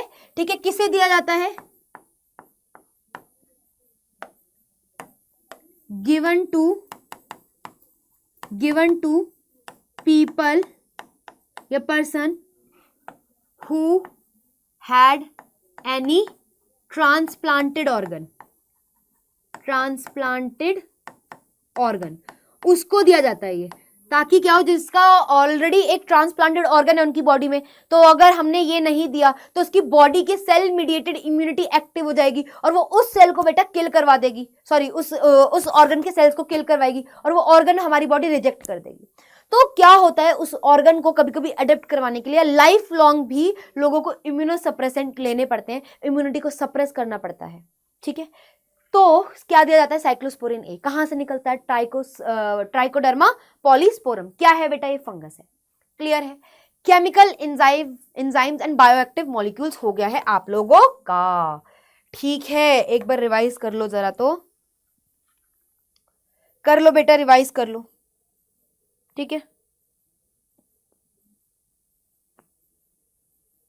हो गया रिवाइज? हो गया रिवाइज? आगे चलें, आगे चलते हैं।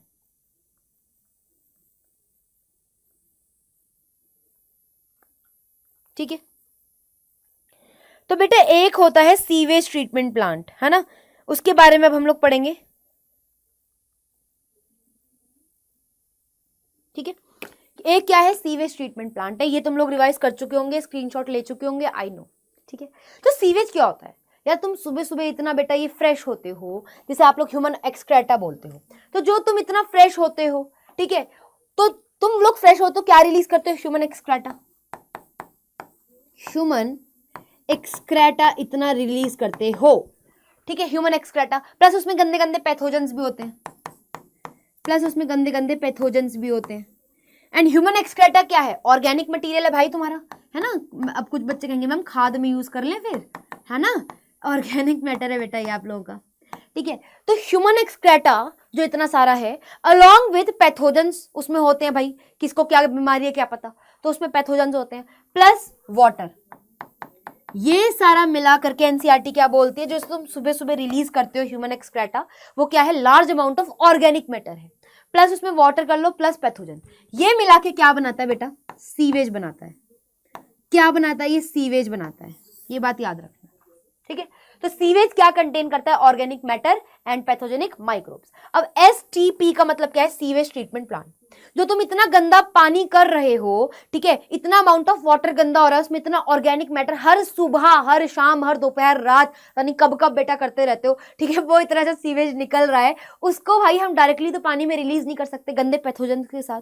तो पहले हमें उस सीवेज को, उस गंदे पानी को जिसमें ऑर्गेनिक मैटर ज्यादा है, उसे ट्रीट करना पड़ेगा। तब जब वो पानी जिसमें ऑर्गेनिक कंटेंट इतना ज्यादा है, जब वो रिड्यूस हो जाएगा, बहुत ज्यादा साफ हो जाएगा, तब जाकर के हम उन्हें नदियों में छोड़ सकते हैं। तो हम उस सीवेज को ट्रीट कैसे करें? तो सीवेज को ट्रीट करने के लिए हमारे पास है सीवेज ट्रीटमेंट प्लांट्स। ठीक है, क्या है बेटा? सीवेज ट्रीटमेंट प्लांट्स है, ये रही full form sewage treatment plants की।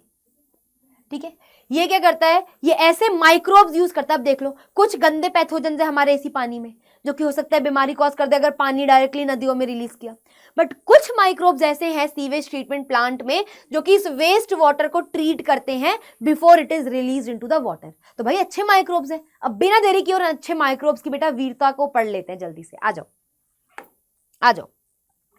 देखो, सीवेज ट्रीटमेंट प्लांट में क्या होता है?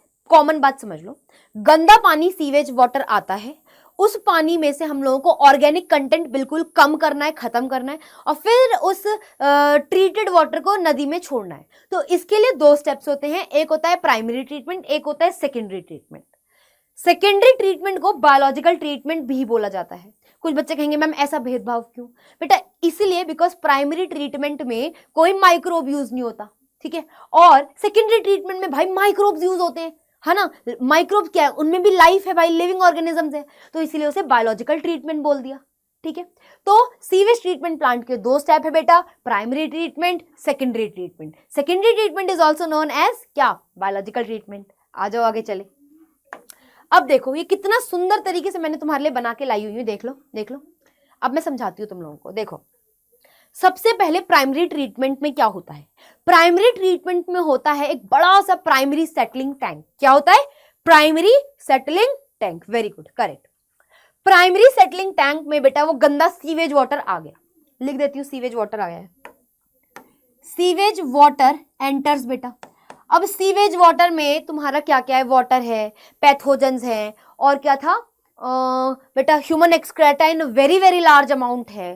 ठीक है, उसके अलावा क्या है बेटा? कुछ लोग प्लास्टिक कचरा वचरा भी फेंक देते हैं, है ना। तो भाई प्लास्टिक मटेरियल भी है, भाई पत्थर भी है, सॉइल भी है, ग्रिट भी है, पेबल्स भी हैं, सब कुछ है। तो ये पहले जो टैंक होता है इसका नाम होता है प्राइमरी सेटलिंग टैंक। इसमें जो सीवेज वाटर आया है इसमें दो चीजें होती है, एक होता है सीक्वेंशियल फिल्ट्रेशन और एक होता है सेडिमेंटेशन। दोनों मैं तुम लोगों को अच्छे से समझाऊंगी, सुनो। सीक्वेंशियल फिल्ट्रेशन में क्या है? जैसे मम्मी है, चाय बनाती है, छन्नी देखिए, छन्नी और नीचे क्या है बेटा? कप है। कप में मम्मा छन्नी रख के चाय तुम्हारी छान रही है, तो चाय छन जाती है और ऊपर चाय पत्ती, इलायची और अदरक ऊपर रह जाता है। तो ये भी ऐसा ही है। सीक्वेंशियल फिल्ट्रेशन में क्या होता है? रिमूवल हो जाता है सारे के सारे वो फिजिकल प्रोडक्ट्स का, जैसे कि प्लास्टिक की थैली, ठीक है, या फिर क्या है क्या कहते हैं, लोगों ने थैले फेंके हुए हैं, पन्नियां फेंकी हुई है, तो सारा का सारा जो भी मैकेनिकल सब्सटेंस होता है वो सारा का सारा रिमूव हो जाता है बाय क्या? By sequential filtration. Sequential filtration के बाद जब तुमने रिमूव कर दिया है, फ्लोटिंग डेब्रिस कहते हैं उसे, इसके थ्रू क्या रिमूव हो रहा है बेटा? सीक्वेंशियल फिल्ट्रेशन से क्या रिमूव होता है? Removes floating debris. लिख देते हैं आप लोगों के लिए, रिमूव हो रहा है बेटा फ्लोटिंग डेब्रिस, वो कचरा जो फ्लोट कर रहा था वाटर के ऊपर। ठीक है, तो तुम लोगों ने फ्लोटिंग डेब्रिस निकाल दिया, जितना उसमें पॉलिथीन और कचरा, लोगों के थैले तैर रहे थे, वो सारा मटेरियल सीक्वेंशियल फिल्ट्रेशन के थ्रू रिमूव हो गया, तो फ्लोटिंग डेब्रिस को निकाल दिया। अब क्या है? पानी को थोड़ी देर इसमें छोड़ दिया जाता है, ताकि क्या हो? ताकि जो भी सॉल्ट हो, इसमें सिल्ट हो, या फिर पत्थर हो, छोटे छोटे पेबल्स हो, कंकड़ हो, सब सेटल डाउन हो जाए बॉटम में। तो इस स्टेप को कहते हैं sedimentation. When the water is allowed to stand for some time, तो क्या होगा? heavy substances like salt कह रही हूँ, silt, sand, pebbles, stones और क्या कहते हैं कंकड़ वगैरह, सारे के सारे सेटल होते हैं at the bottom of the primary settling tank. जब ये बॉटम पे सेटल हो जाते हैं सारे के सारे, तो यहाँ पे जो सेटल वाला मटेरियल है इसे क्या कहते हैं? इसे हम लोग कहते हैं प्राइमरी स्लज। क्या बोलते हैं? लिख देती हूं, इसे हम लोग बोलते हैं बेटा प्राइमरी स्लज। 1 डिग्री का मतलब क्या है? प्राइमरी स्लज है बेटा ये, ठीक है। ये क्या है? प्राइमरी स्लज बन गया। तो प्राइमरी स्लज कहां बन रहा है? प्राइमरी सेटलिंग टैंक में बन रहा है। उसमें क्या क्या है? सैंड, सिल्ट और तुम्हारा जो भी ये पत्थर, कंकड़, पेबल, स्टोन जो भी है, सब सेटल डाउन जो बॉटम पे हो रहा है प्राइमरी सेटलिंग टैंक के, उसे कह दिया है प्राइमरी स्लज। और जो पानी पानी ऊपर रह गया है, जिसमें हो सकता है पैथोजेंस भी हो, जिसमें हो सकता है ही large amount of organic matter है, उसे कहा बेटा इफ्लुएंट। तो ये कितना है? ये जो इतना ऊपर का पानी पानी, अब इसे कह दिया इफ्लुएंट। अब ये इफ्लुएंट को हम लोग भेजेंगे सेकेंडरी ट्रीटमेंट के लिए। तो ये जो इतना प्रोसेस हुआ है, इसे हम लोग क्या बोलते हैं?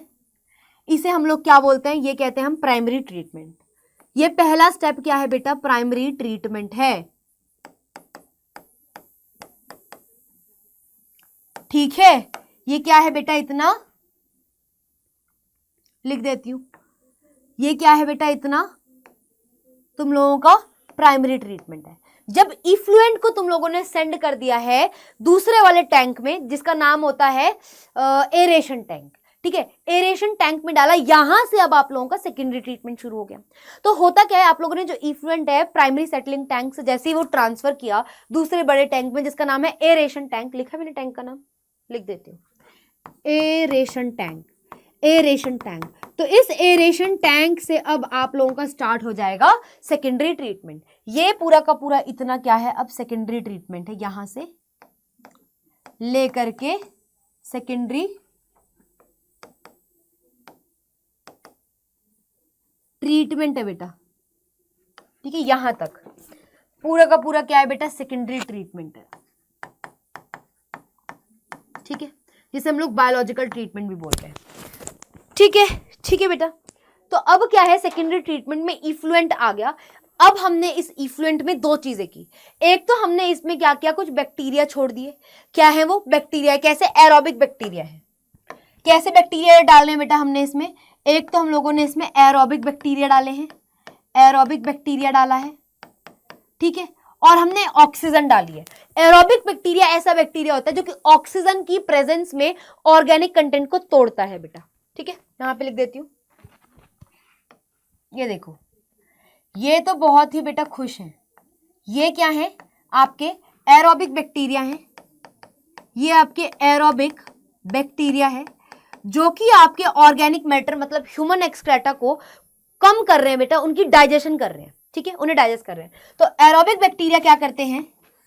एरोबिक बैक्टीरिया क्या करते हैं? Digest the organic matter, digest करते हैं बेटा ये ऑर्गेनिक मैटर को यूजिंग ऑक्सीजन, क्योंकि ये लोग ऑक्सीजन यूज कर रहे हैं ना इस ऑर्गेनिक मैटर को डाइजेस्ट करने में बेटा, है ना, इसीलिए इन्हें कहा गया है aerobic bacteria. Digest organic matter using oxygen. तो ये क्या कर रहे हैं? डाइजेस्ट कर रहे हैं भाई, ऑर्गेनिक मैटर को डाइजेस्ट कर दिया, बिल्कुल तोड़ दिया, यूजिंग ऑर्गेनिक यूजिंग ऑक्सीजन। तो इसीलिए इन्हें कहा गया है बेटा ऑर्गेनिक वो एरोबिक बैक्टीरिया, इन्हें एरोबिक बैक्टीरिया का है। लेकिन क्या होता है? लेकिन क्या होता है? ये जो बैक्टीरिया है, ये ग्रुप ऑफ बैक्टीरिया है, इस तरीके से ये काम कर रहे हैं बेटा अपना। इसे येलो से बना के दिखाती हूँ, ये अपना काम कर रहे हैं। उस एरेशन टैंक में ये जो ग्रुप ऑफ बैक्टीरिया है, ये जो ग्रुप ऑफ बैक्टीरिया है, कभी कभी उसमें फंगल फिलामेंट की ग्रोथ हो जाती है। फंगल की फिलामेंट्स होती है बेटा, उनकी ग्रोथ हो जाती है। तो ये क्या करता है? ये क्या करता है? मैश लाइक स्ट्रक्चर बना लेता है, इस तरीके से नेट लाइक, जाला लाइक स्ट्रक्चर बना लेता है। ये क्या है? लिख देती हूं आप लोगों के लिए, फंगल फिलामेंट, ठीक है, mass of fungal filament along with mass of bacteria है, एरोबिक वाला, ठीक है, and forms a mesh like structure, forms mesh like structure.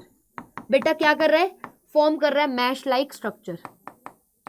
जैसे ही ये मैश लाइक स्ट्रक्चर बनाता है, उसे हम लोग क्या नाम दे देते हैं? फ्लॉक्स बोल देते हैं। क्या बोलते हैं? फ्लॉक्स बोलते हैं। अब हम उन्हें क्या बोलेंगे? कॉल्ड फ्लॉक्स। तो अगर आपसे कोई पूछ ले फ्लॉक्स क्या है, आप बताओगे mass of bacteria containing fungal filaments in it and it forms a mesh like structure. इसको हम लोग क्या बोल देते हैं? फ्लॉक्स बोल देते हैं। अब ये फ्लॉक्स आपको यहाँ पे इस तरीके से मैंने बनाए हैं, देखो ये देखो, ये फ्लॉक्स बना रखे मैंने यहाँ पे, क्या है ये, फ्लॉक्स है ये, ठीक है, फ्लॉक्स है ये। हमने एरोबिक बैक्टीरिया डाला, वो यहाँ पे क्या कर रहा है आपको भी पता है, वो यहाँ पे बीओडी रिड्यूस कर रहा है। वो क्या कर रहा है, बीओडी रिड्यूस कर रहा है। बताती हूँ बीओडी का मतलब क्या है बेटा। बायोकेमिकल ऑक्सीजन डिमांड को रिड्यूस करने का मतलब क्या होता है? बायोकेमिकल ऑक्सीजन डिमांड को रिड्यूस करने का मतलब होता है कि भाई ये कम, जितना कम ऑक्सीजन ये मांग रहा है, जितना कम ये ऑक्सीजन मांगेगा, इसका मतलब क्या है, उतना ज्यादा ऑर्गेनिक मटेरियल ऑलरेडी डाइजेस्ट कर चुका है। इसका मतलब कि जितना कम बीओडी उतनी कम ऑक्सीजन सप्लाई, उतनी कम oxygen demand by aerobic bacteria. इसका मतलब कि कहीं ना कहीं ऑर्गेनिक मैटर जो है अब पानी में कम है। इसका मतलब पानी ज्यादा साफ है। जितना कम बीओडी, जगह नहीं है क्या, है जितना कम बीओडी, ठीक है, उतना क्लीन वाटर, उतना क्लीन वाटर है वो, ठीक है। बीओडी की फुल फॉर्म क्या है बेटा? Biochemical oxygen demand. Bio chemical oxygen demand क्या है बेटा? ये बायोकेमिकल ऑक्सीजन डिमांड है। इसका मतलब क्या है? कुछ नहीं, डरने की बात नहीं है। 1 लीटर पानी में, 1 लीटर पानी में, देखो ऐसे समझ लो, इसमें 1 लीटर पानी है। 1 लीटर पानी में कितना अमाउंट ऑफ ऑक्सीजन चाहिए to digest organic matter? To digest organic matter, इसे कहते हैं बेटा बायोकेमिकल ऑक्सीजन डिमांड। कि भाई 1 लीटर सीवेज वाटर में कितना आपको ऑक्सीजन चाहिए to digest the organic matter, ठीक है। या 1 लीटर ऑर्गेनिक, वो 1 लीटर सीवेज वाटर में कितना amount of oxygen aerobic bacteria को चाहिए to digest the organic matter, उसे हम लोग क्या बोल देते हैं? बीओडी। अगर बीओडी ज्यादा, अगर बीओडी बायोकेमिकल ऑक्सीजन डिमांड जो है बैक्टीरिया ज्यादा कर रहा है, इसका मतलब वाटर क्या है बेटा? Sewage water too dirty. इसका मतलब क्या है? सीवेज वाटर टू डर्टी बेटा, बहुत ज्यादा गंदा है भैया, बहुत गंदा है, उसमें बहुत ऑर्गेनिक मैटर है। लेकिन जैसे जैसे वो गम गम गम गम करके से खाता रहता है बेटा, वो बैक्टीरिया इसमें ऑर्गेनिक मैटर को डाइजेस्ट करता जा रहा है, खाता जा रहा है, खाता जा रहा है, तो क्या होगा? एक टाइम आएगा जब पानी में ऑर्गेनिक मैटर कम होएगा। जब पानी में ऑर्गेनिक मैटर कम होएगा तो ऑक्सीजन की डिमांड जो है बैक्टीरिया कम करेगा। तो जितना कम बीओडी होता जाएगा विद द टाइम, हम लोग इनडायरेक्टली ये मेजर कर सकते हैं कि पानी कितना साफ है या कितना गंदा है।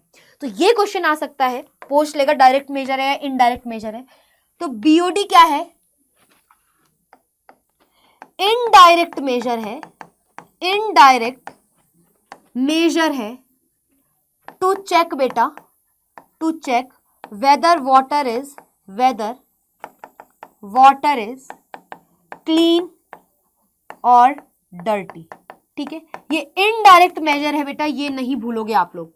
इनडायरेक्ट मेजर है टू चेक वेदर पानी जो है बेटा वो क्लीन है, क्या है? डर्टी है। क्लियर है? तो यहां पे आ जाओ, वापस से यहां पे आ जाओ।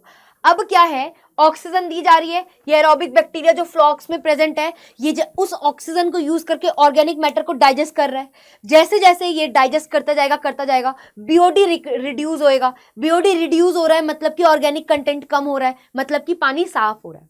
पानी साफ हो रहा है। अब जब पानी पूरा बीओडी रिड्यूस ही हो जाएगा ना, मतलब पानी पूरा साफ हो गया, जब पूरा ऑर्गेनिक मैटर वो बैक्टीरिया डाइजेस्ट कर चुका है, अब क्या होगा? अब क्या होगा बेटा? ये इफ्लुएंट जो हम लोग ट्रांसफर करेंगे एक दूसरे सेटलिंग टैंक में। अब हमने ये इफ्लुएंट जो है वो प्राइमरी इफ्लुएंट है, ये सेकेंडरी इफ्लुएंट है। ये सेकेंडरी इफ्लुएंट हमने क्या किया? सेटलिंग टैंक में भेजा। सेटलिंग टैंक में हमने जब भेजा, हमने इसे ऐसे अलाउ किया कि भाई थोड़ा सा शांत रहने दो अब इस वाटर को, हम इससे पानी को थोड़ा सा शांत रहने देंगे। तो यहाँ पे सारा का सारा फ्लॉक्स जो है, मतलब कि एरोबिक बैक्टीरिया प्लस में फंगल फिलामेंट, वो सेटल हो जाएगा बॉटम में सेटलिंग टैंक के। सेटलिंग टैंक में जो आपका फ्लॉक प्लस एरोबिक बैक्टीरिया है, ठीक है, उसे हम लोग जो सेटल हो गया है बॉटम में, उसे हम कहते हैं एक्टिवेटेड स्लज, एक्टिवेटेड स्लज। और ऊपर जो ये आपको दिख रहा है ना, ये क्या है, वो इफ्लुएंट है जिसमें रिड्यूस्ड बीओडी है, मतलब कि बहुत साफ पानी है अभी। अब ये जो रिड्यूस्ड बीओडी वाला इफ्लुएंट है, ये हम लोग नदियों में छोड़ देंगे, थोड़ा सा क्लोरीन वगैरह के साथ ट्रीट करके नदियों में छोड़ देंगे, साफ पानी है अभी। लेकिन ये सेटलिंग टैंक में जो थोड़ा सा एक्टिवेटेड स्लज है, थोड़ा सा अमाउंट हम लोग पुराने वाले एरेशन टैंक में डाल देंगे एज अ जामन। जामन मतलब इनोक्युलम।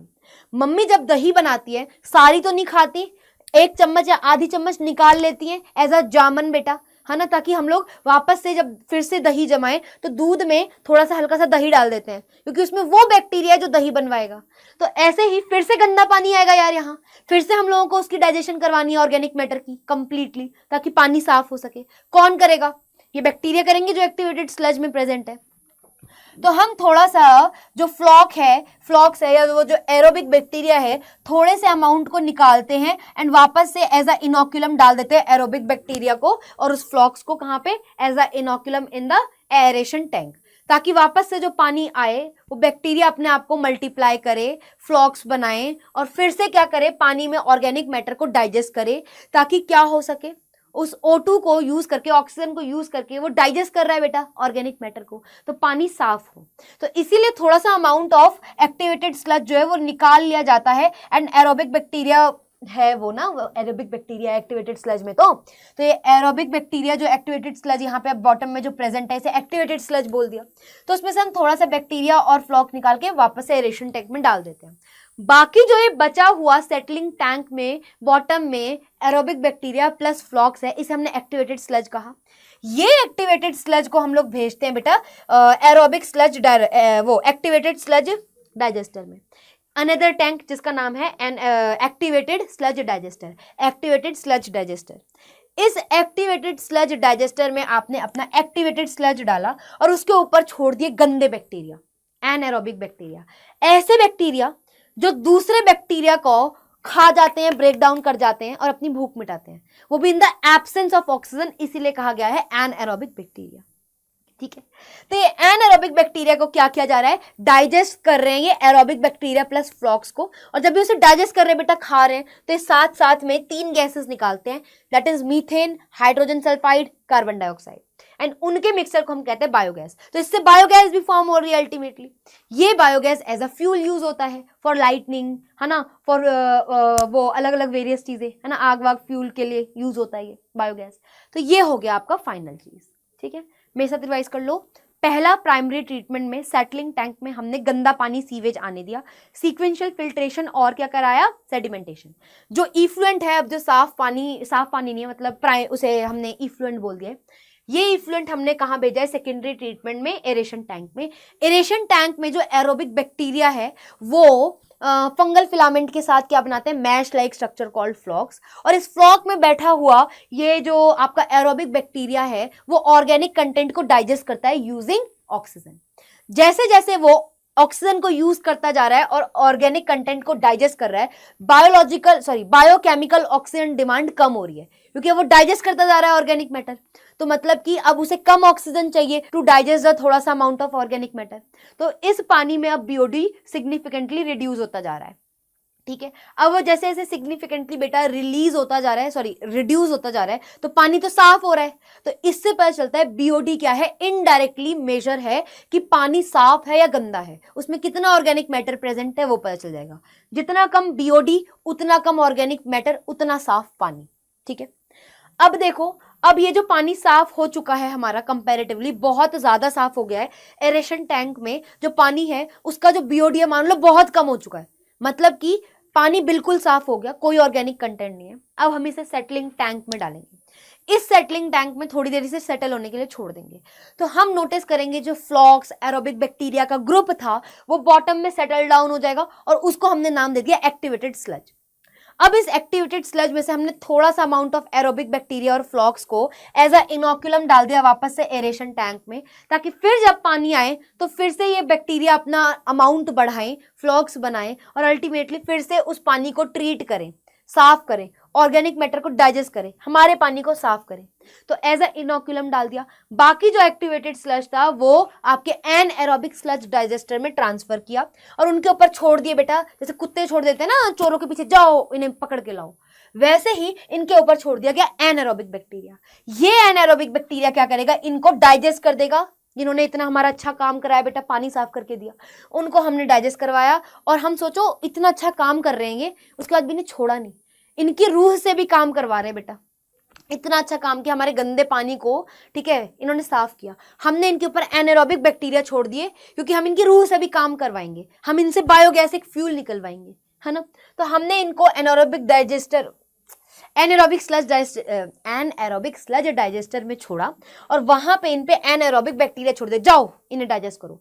वो इन्हें डाइजेस्ट करते हैं, खाते हैं, अपना पेट भरते हैं, प्लस रिलीज करते हैं 3 गैस का mixture, that is methane, hydrogen sulphide and carbon dioxide. इनके मिक्सचर को हम लोग बायोगैस बोलते हैं। खत्म, रिवाइज हो गया। देख लो एक बार, देख लो बेटा, हो गया। चलो आगे चलते हैं, चलो आगे चलते हैं, ठीक है, ये सब हो गया, देख लो देख लो। अच्छा हाँ, अब मैं आप लोगों को एक चीज बताना चाहती हूँ। इतना ज्यादा अमाउंट हमारा पॉपुलेशन बढ़ रहा है, हम लोग हर चैप्टर में पॉपुलेशन करते हैं। इतना हमारा पॉपुलेशन बढ़ रहा है भाई, इतना पॉपुलेशन बढ़ रहा है बेटा, ठीक है, तो उतना ज्यादा ह्यूमन एक्सक्रेटा सीवेज निकलेगा। जितना ज्यादा सीवेज निकलेगा यार, लोग पानी में छोड़ेंगे, पानी में छोड़ेंगे तो हमारी गंगा यमुना जैसी जो डिवाइन नदियां हैं वो खराब हो जाएंगी। तो इसके लिए क्या कोई एक्शन हमारी मिनिस्ट्री ने लिया है? यस, लिया है। क्या एक्शन है आपको पता होना चाहिए। तो जब ministry of environment and forest है, उन्होंने इनिशिएट किए 2 प्लान, एक का नाम है गंगा एक्शन प्लान, एक का नाम है Yamuna action plan. Ganga action plan and बेटा यमुना एक्शन प्लान, ये 2 प्लान उन्होंने लिए और इसमें उनका मेन टारगेट था कि हमें अपनी देश की 2 मेजर रिवर्स को प्रोटेक्ट करना है, that is Ganga and Yamuna. कैसे करेंगे? इन्होंने इस एक्शन प्लान के अंदर ये बताया कि किस तरीके से बेटा ये सीवेज ट्रीटमेंट प्लांट्स जो है ना, ये बड़े बड़े प्लांट्स, इनका नंबर बढ़ा देंगे, क्योंकि जितना पॉपुलेशन बढ़ रहा है, सीवेज वाटर बढ़ रहा है, तो नंबर ऑफ प्लांट्स भी तो बढ़ने चाहिए ना। इतनी बड़ी बड़ी जो ये प्लांट्स होते हैं, सीवेज ट्रीटमेंट प्लांट्स, इनका नंबर भी बढ़ना चाहिए, ताकि हम लोग क्या कर सके, उतने अमाउंट ऑफ सीवेज वाटर को ट्रीट करके, साफ करके फिर नदियों में छोड़े, ठीक है। तो ये इनका इनिशिएशन था। देखो क्या लिखा है, Ganga Action Plan and Yamuna Action Plan was initiated by Ministry of Environment and Forest to save these major rivers of our country from pollution. Under these plan, it is proposed to build a, देखो क्या बोला है, to build a large number of sewage treatment plant so that only treated sewage may be discharged to the rivers. समझ आया? ठीक है, इतने ज्यादा इस प्लान के अंदर बोला गया था कि भाई ज्यादा amount of sewage treatment plant जो हम लोग खड़ा करेंगे, ताकि जो सीवेज वाटर है वो ट्रीट होके ही केवल रिवर्स में रिलीज किया जाए, ताकि हमारी नदियां जो है यमुना गंगा खराब ना हो। ठीक है बेटा, देख लो एक बार, देख लिया। चले बेटू आगे चले, चलो आगे चलते हैं। अब है भाई माइक्रोब्स इन बायोगैस। बेटा माइक्रोब्स इन बायोगैस मतलब कि बायोगैस की प्रोडक्शन कराने के लिए माइक्रोब्स का क्या रोल है भाई? भाई माइक्रोब्स का क्या रोल है बायोगैस की प्रोडक्शन में, वो पढ़ना है, ठीक है। तो उससे पहले मैं तुम्हें बताना चाहूंगी कि बायोगैस का जो प्रोडक्शन है ना, बायोगैस का जो प्रोडक्शन है, ये जो बायोगैस का प्रोडक्शन है, ये वाली टेक्नोलॉजी इनिशिएट किसके एफर्ट से हुई है? बायोगैस प्रोडक्शन टेक्नोलॉजी, कि भाई बायोगैस को हम प्रोड्यूस करवा सकते हैं बेकार की वेस्ट चीजों से और इसे एज अ फ्यूल यूज किया जा सकता है। ये जो टेक्नोलॉजी है ये डेवलप किसने की बेटा?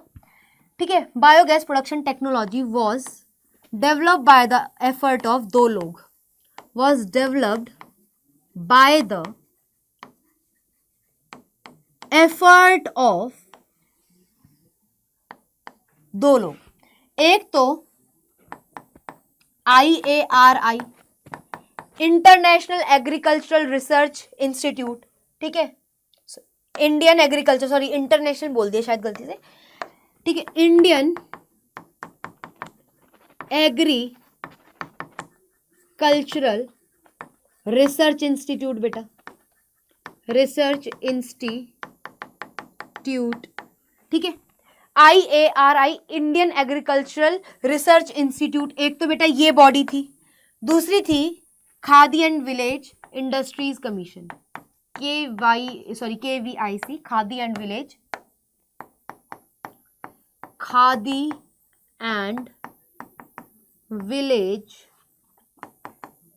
इंडस्ट्रीज कमीशन बेटा।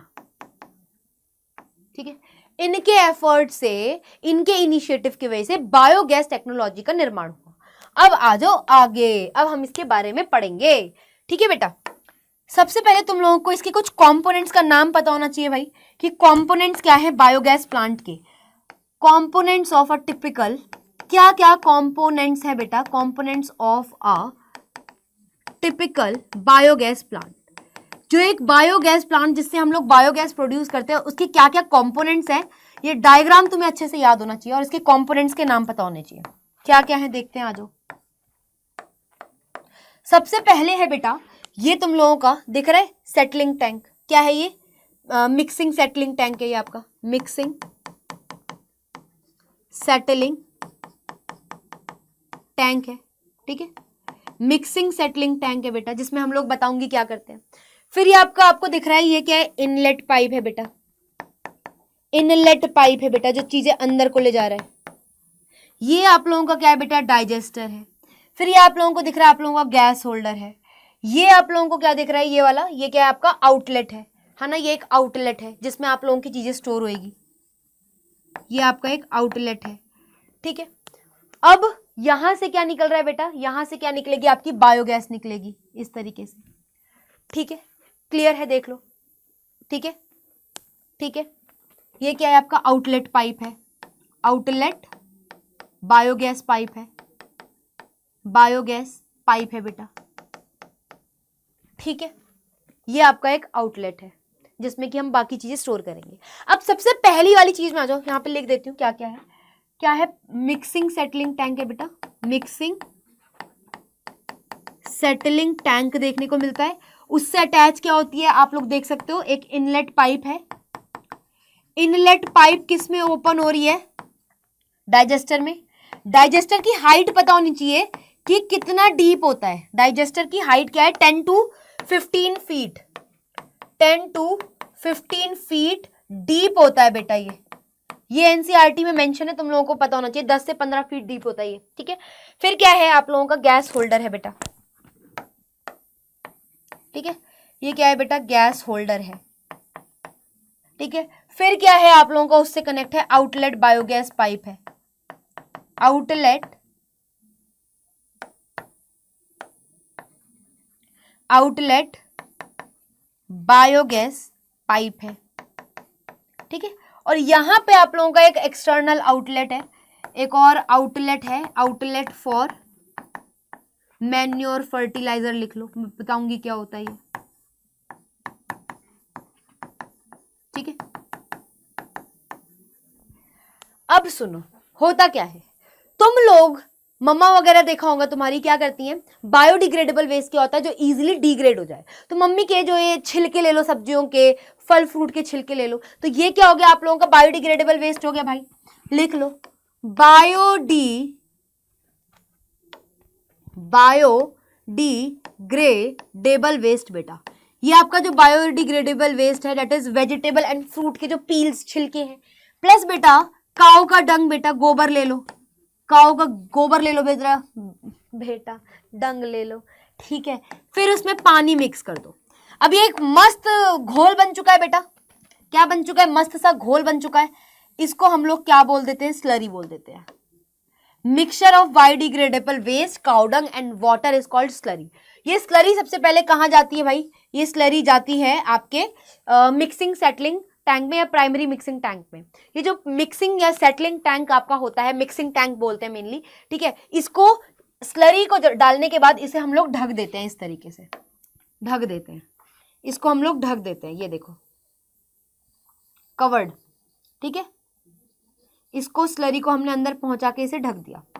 फिर ये स्लरी यहाँ पे कुछ टाइम रहने के बाद बेटा कहाँ जाती है? इनलाइट पाइप के थ्रू ये एंटर करती है डाइजेस्टर में। ये डाइजेस्टर में एंटर करती है तो यहाँ पे एनारोबिक कंडीशन है, एब्सेंस है भाई ऑक्सीजन की। ठीक है, यहाँ पे क्या है बेटा? एब्सेंस है ऑफ ऑक्सीजन की, मतलब कि एनएरोबिक कंडीशन है। अब इस एनएरोबिक कंडीशन में यहां पे कुछ स्पेशल टाइप के एनएरोबिक बैक्टीरिया होते हैं जिनका नाम होता है मिथेनोजेंस। और तुम्हें जान की खुशी होगी कि ये मिथेनोजेंस और कहाँ मिलते हैं एनारोबिक बैक्टीरिया, जो कि सेल्यूलोज की मटेरियल को डाइजेस्ट करते हैं। तुम्हें पता है ना कि ये जितना भी काउ डंग वगैरह है, ठीक है, इसमें थोड़ा बहुत सेल्यूलोज अमाउंट ऑफ मटेरियल होगा, उसी में ये एनारोबिक बैक्टीरिया भी होते हैं मिथेनोजेंस। उसके अलावा यार सेल्यूलोज की डिग्रेडेशन करानी है, सेल्यूलोज किस में होता है बताओ? प्लांट बेस्ड प्रोडक्ट में होता है। तो ये छिलके जो हैं तुम्हारे फ्रूट्स के, वेजिटेबल्स के, इसमें सेल्यूलोज नहीं है। तो सेल्यूलोज एक मटेरियल का यार ब्रेकडाउन कराना है सिंपलर सब्सटेंसेस में। कौन करवाएगा? एनारोबिक बैक्टीरिया कराएगा। कहां पे प्रेजेंट है ये? काउ डंग में प्रेजेंट है ये। तो इसका मतलब ये बैक्टीरिया काउ की बॉडी में भी कहीं मिलता होगा। कहां मिलता है? र्यूमेन में मिलता है बेटा। कहां मिलता है? र्यूमेन में मिलता है। र्यूमेन क्या? उनका पार्ट ऑफ स्टमक है, ठीक है। अब इस मिथेनोजन, ये एक मिथेनोजन है बेटा, मिथेनोजन है। ये क्या है? एक एनारोबिक बैक्टीरिया है जो कि क्या करता है, किसी भी चीज का, या मेनली मैं कहूं सेल्यूलोज नाम का कॉम्प्लेक्स कार्बोहाइड्रेट को सिंपलर सब्सटेंसेस में प्यार से तोड़ देता है, सिंपलर सब्सटेंसेस में तोड़ता है in the absence of oxygen. तो ये क्या है? एक एनारोबिक बैक्टीरिया है। लेकिन इस बैक्टीरिया, इस मिथेनोजन का एक स्पेसिफिक नाम मैं तुम्हें बता देती हूं, मिथेनोबैक्टीरियम, जो तुम्हारी बुक में गिवन है, मिथेनोबैक्टीरियम। तो ये मिथेनोबैक्टीरियम क्या करता है? बैक्टीरियम, ये मिथेनोबैक्टीरियम क्या करता है? यहां पे दिख रहा है इस कलर से? नहीं दिख रहा। ये मिथेनोबैक्टीरियम जो यहाँ स्लरी आई होती है, जो यहाँ स्लरी आई है, ये मिथेनोबैक्टीरियम क्या कर रहा है? उस स्लरी में प्रेजेंट सेल्यूलोज मटेरियल को, कॉम्प्लेक्स सब्सटेंसेस को सिंपलर सब्सटेंसेस में तोड़ रहा है इन एब्सेंस ऑफ ऑक्सीजन। और जब ये ऐसा काम कर रहा है बेटा, यहां से रिलीज हो रही है 3 गैस, 1 2 3। एक और ये मीथेन, एक और ये कार्बन डाइऑक्साइड, एक और ये हाइड्रोजन सल्फाइड। एंड इन तीनों के मिक्सचर को हम लोग क्या बोल देते हैं? हम बोल देते हैं बायोगैस। ये बायोगैस जो बन रही है वो गैस होल्डर में स्टोर हो रही है। जब चाहिए होती है तो इस तरीके से बायोगैस जो है आउटलेट ऑफ बायोगैस पाइप से निकाल ली जाती है। और ये एक्चुअल में कनेक्ट किससे होती है? जो नियर बाय हाउसेस की पाइपलाइंस है उससे कनेक्ट होती है। उनके घरों में बायोगैस जाती है और वो इस बायोगैस को क्या कहते हैं? गोबर गैस भी बोलते हैं, जो कि यूज होती है as a fuel, used as a fuel for lighting, है ना, फॉर लाइटिंग, हीटिंग एक्सेट्रा, अलग अलग चीजों के लिए, है ना। तो उसके लिए बेटा ये यूज हो जाती है। खत्म। अब जो इसने सेल्यूलोजिक मटेरियल को जब कन्वर्ट किया सिंपलर सब्सटेंसेस में, ठीक है, उस टाइम पे 3 गैस का मिक्सचर निकला, मीथेन, CO2, H2S। उसको क्या बोल दिया हमने? बायोगैस। बायोगैस का या गोबर गैस का मेन कंपोनेंट कौन सा होता है इन तीनों में से? That is methane. मीथेन क्या है बेटा? इसका मेन कंपोनेंट है, मेन कंपोनेंट है। क्या है इसका? मेन कंपोनेंट है। ठीक है, क्लियर है इतना? अब जो मटेरियल रह गया है यहाँ पे, रह गया है भाई, ये देखो, अब जो मटेरियल बेटा इसमें रह गया है, ठीक है, अब जो मटेरियल यहाँ पे रह गया है, ये मटेरियल कहाँ चले जाएगा? इसमें चला जाएगा। इसे हम लोग क्या बोलेंगे? स्लज बोलेंगे। ये जो स्लज होता है एज अ यूज होता है मैन्योर या फिर बायो फर्टिलाइजर। ये स्लज होता है यूज्ड एज खाद, मैन्योर या बायो फर्टिलाइजर इन खेत, फर्टिलाइजर इन खेत, जो कि क्या करेगा? एनहांस कर देगा, इंक्रीज कर देगा। क्या इंक्रीज कर देगा? ये इंक्रीज कर देगा सॉइल की प्रोडक्टिविटी, ठीक है, और प्लांट अच्छे तरीके से ग्रो करेंगे एंड बढ़िया यील्ड देंगे, प्रोडक्टिविटी देंगे। क्लियर है? देख लो एक बार, ठीक है, देख लो, देख लो, देख लिया बेटा? हो गया बायोगैस प्रोडक्शन? जरा बताओ तो, देख लो, ठीक है। अब बस हमारा 5% रह गया बेटा इस चैप्टर का, ठीक है, रिवाइज कर लो फिर स्टार्ट करते हैं।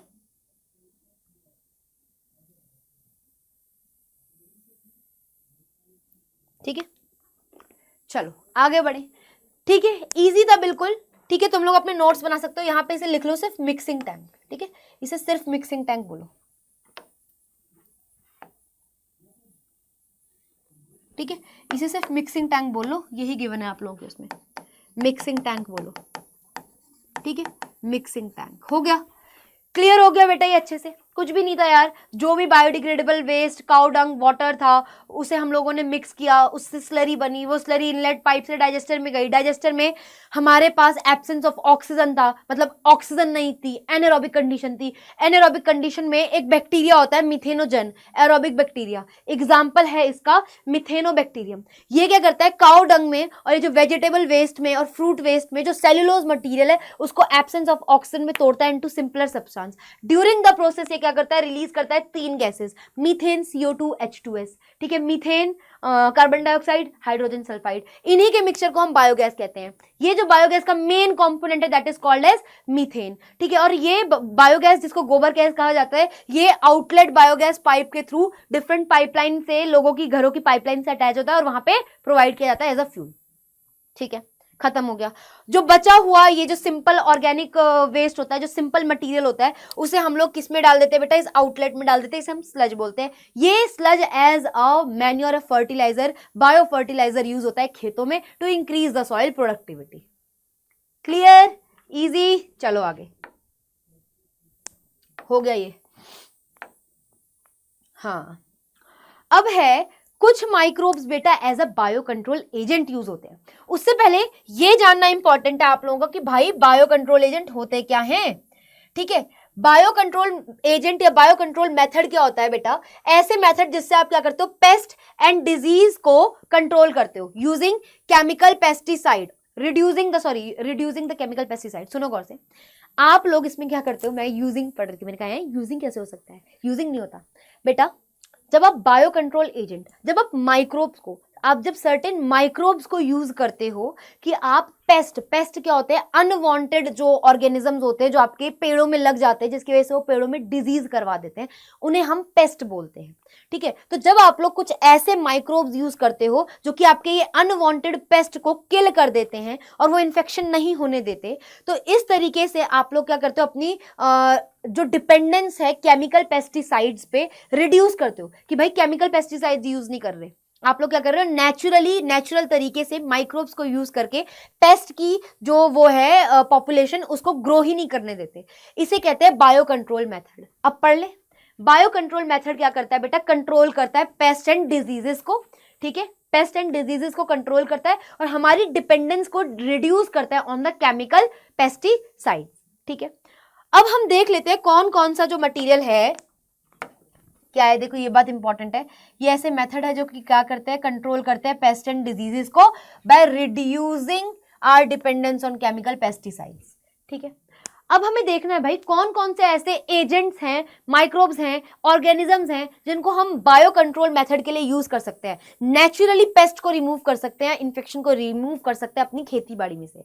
ये देखेंगे ताकि हमारा केमिकल पेस्टिसाइड्स पे हमारा डिपेंडेंस कम हो जाए। अब वो कौन कौन से हैं देखो, लेडी बर्ड बीटल जो देखते हैं ना, बचपन में देखी थी, रेड कलर की होती थी, उसमें ब्लैक एंड व्हाइट कलर के डॉट होते हैं, वो बेटा कंट्रोल करती है एफिड्स को। ठीक है, फिर ड्रैगन फ्लाइज किसको करती है बेटा कंट्रोल, मस्किटोज को।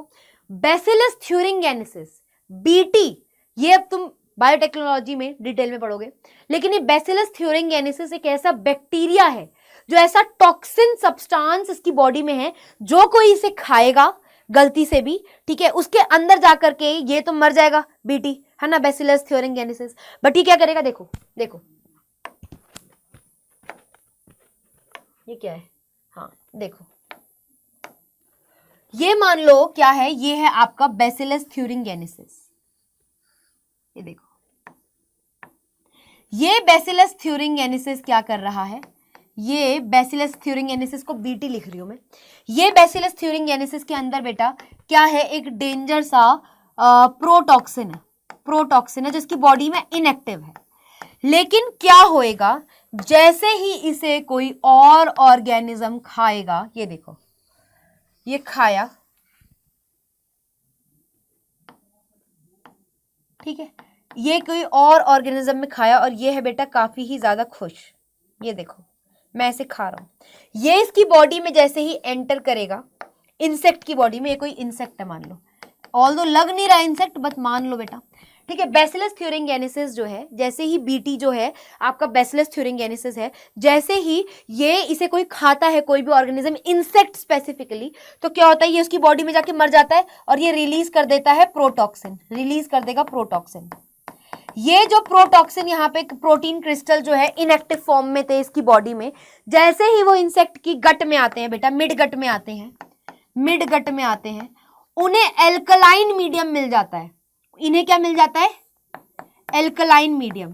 ये एल्कलाइन मीडियम में एक्टिव हो जाते हैं, प्रोटॉक्सिन क्या हो जाता है, एक्टिव हो जाता है, और ये क्या कराता है, लाइसिस करा देता है इनकी गट की, लाइसिस करा देगा बेटा इनकी गट की, लाइसिस करवाएगा गट की, मतलब कि इनकी गट में छेद हो जाएंगे और ये मर जाएगा। ये देखो छेद हो गए इनकी गट में बेटा, छेद करा दिया, लाइसिस करा दिया इसकी गट में, जिसकी वजह से ये क्या हो जाएगा, अब डेड हो जाएगा।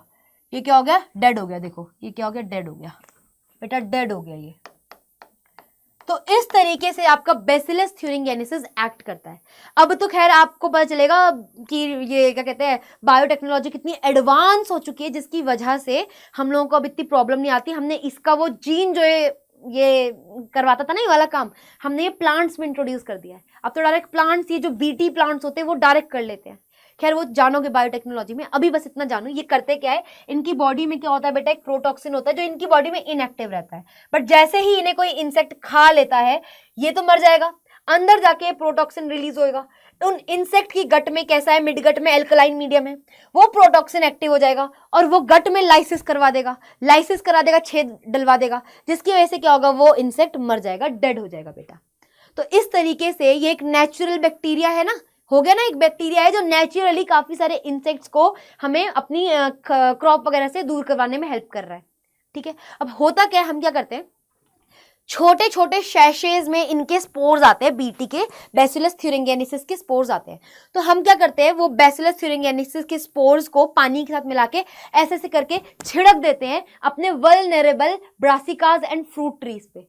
कौन से, कुछ ऐसे प्लांट्स बेटा जो कि ज्यादा कोई भी इन्फेक्शन से प्रोन होते हैं ना, कि अरे मेरे को तो इन्फेक्शन हो जाएगा, है ना, इस तरीके के वल्नरेबल प्लांट्स जिनमें ज्यादा चांसेस है कि कीड़े वीड़े लग जाए, ठीक है, वो होते हैं वल्नरेबल प्लांट। जैसे कि बुक में गिवन है ब्रासिकास एंड फ्रूट ट्रीज, उस पे हम उन वल्नरेबल प्लांट्स में ये जो ये इनके ड्राइड स्पोर्स है वाटर में मिक्स करके छिड़क देते हैं बेटा, छिड़क देते हैं। कोई भी इंसेक्ट आएगा खाएगा वो मर जाएगा यार, वो बीमारी कॉज ही नहीं कर पाएगा उन पेड़ों में। तो इस तरीके से हेल्प करते हैं हमारे क्रॉप वगैरह को बचाने में काफी सारे इंसेक्ट से। कौन, बैसिलस थ्यूरिंगिएनेसिस। आ जाओ बेटा, हो गया, बता दिया। फिर ऐसे ही एक फंगस होता है जिसका नाम है ट्राइकोडर्मा। ये ट्राइकोडर्मा जो फंगस है बेटा, ये फ्रीली रहता है काफी सारे रूट्स की जड़ों में, रूट्स की जड़ों में, प्लांट्स की रूट्स में, ठीक है। तो एक फ्री लिविंग ऐसा फंगस है, फ्री लिविंग फंगस है जो कि फाउंड होता है रूट की वो प्लांट्स की रूट्स में। तो ये वहां पे क्या करता है बेटा, ये प्लांट को पैथोजन से बचाता है। तो अल्टीमेटली यार ये हेल्प कर रहा है, प्लांट को पैथोजन से बचा रहा है ताकि प्लांट को डिजीज ना हो। तो ये नेचुरल तरीका है भाई, ठीक है। देखो ट्राइकोडर्मा क्या है, एक फ्री लिविंग फंगस है in the root ecosystem of many plants. ये फंजाई है, यूज करते हैं हम अगेंस्ट प्लांट पैथोजन, वो भी रूट वाले जो पैथोजन जो जड़ों में कहते हैं ना, अरे कीड़े लग गए यार, खराब हो गया। तो काफी सारे ये ट्राइकोडर्मा एक ऐसा फंगस है जो काफी सारे रूट्स की, काफी सारे प्लांट्स की रूट्स में फ्री लिविंग रहता है, आराम से बिना किसी की डिपेंडेंस के ये वहां पे रह रहा होता है। तो वहां पे जो रह रहा है बेटा, ये वहां पे काफी सारे पैथोजन्स की एंट्री नहीं करने देता। तो इस तरीके से ये जो जड़ों को खराब करते हैं पैथोजन, उनको बचाता है। फिर है बैक्यूलोवायरस, ये बहुत इंटरेस्टिंग है। ये एक ऐसे स्पेशल टाइप के वायरस हैं जो कि आते हैं पॉलीहेड्रोवायरस के अंडर। ये एग्जिस्ट करते हैं अंडर न्यूक्लियो पॉलीहेड्रोवायरस, न्यूक्लियो पॉलीहेड्रोवायरस, न्यूक्लियो पॉलीहेड्रोवायरस के अंडर बेटा ये काम करते हैं, ठीक है। ये एक टाइप है, ये एग्जिस्ट करते हैं अंडर न्यूक्लियो पॉलीहेड्रोवायरस। ये वायरस बहुत अच्छे हैं। ये वायरस कुछ स्पेसिफिक टारगेट इंसेक्ट और स्पेसिफिक आर्थ्रोपोड्स को ही मारते हैं।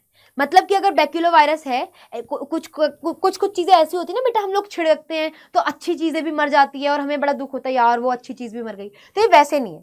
बैक्यूलोवायरस बहुत अच्छे हैं, हम जहां इन्हें छिड़कते हैं ये अपने टारगेट ऑर्गेनिज्म को ही मारते हैं, और इनका टारगेट ऑर्गेनिज्म क्या है बेटा, सर्टेन इंसेक्ट्स और आर्थ्रोपोड्स, ठीक है। तो ये उन्हीं को मारेंगे, बाकी इन्वायरमेंट में प्रेजेंट कोई भी टाइप का रेयर इंसेक्ट हो, प्लांट हो, बर्ड हो, मैमल हो, एक्वेटिक रीजन की फिश हो, किसी को नहीं मारते।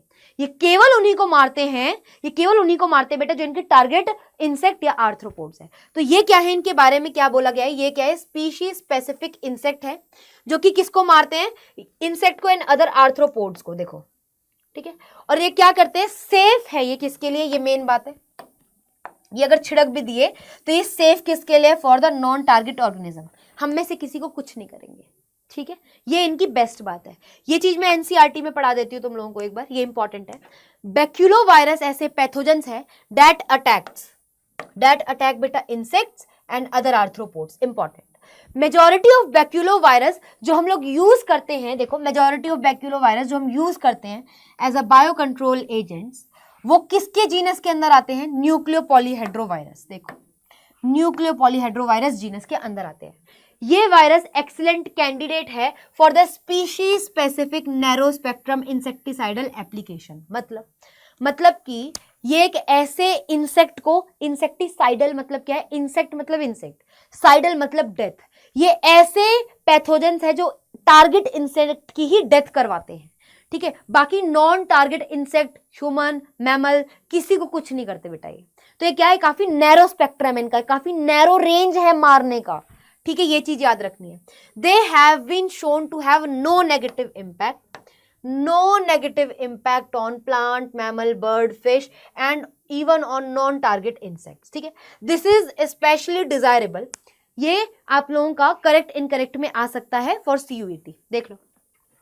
दिस इज स्पेशली डिजायरेबल, ये इवन ज्यादा इंपॉर्टेंट तब हो जाता है when beneficial insects are being conserve to aid मतलब होता है हेल्प, ठीक है, help in an overall integrated pest management programme और when an ecological sensitive area is being treated. Simple मतलब ये है, जब कोई एक ऐसा एरिया इकोलॉजिकली सेंसिटिव एरिया, मतलब जिस एरिया में काफी ज्यादा अमाउंट ऑफ स्पीशीज है, उनमें से कुछ स्पीशीज तो रेयर भी है, और अगर हम चाहते हैं वहां पे पेस्ट को हमें रिमूव करना है, तो हम चाहते हैं कि यार बाकी स्पीशीज जो रेयर है वो ना मर जाए, तो हम लोग यूज कर सकते हैं बैक्यूलोवायरस को, बिकॉज ये केवल टारगेट इंसेक्ट को एंड आर्थ्रोपोड्स को मारेगा। तो उसमें जो स्पीशीज, वो जो एरिया है जो सेंसिटिव है कि भाई उसमें बहुत रेयर स्पीशीज भी है इंसेक्ट वगैरह की, तो वो रेयर स्पीशीज जो है बेटा बच जाएगी। तो इस तरीके का जो सेंसिटिव एरिया होता है जहां पे स्पीशीज रेयर है, वहां पे हम लोग बैक्यूलोवायरस को यूज करते हैं। इंटीग्रेटेड पेस्ट मैनेजमेंट टेक्निक का मतलब होता है कि वहां पे हम लोग अलग अलग तरीके यूज करते हैं जहां पे पेस्ट को रिमूव करने के लिए क्रॉप वगैरह में से।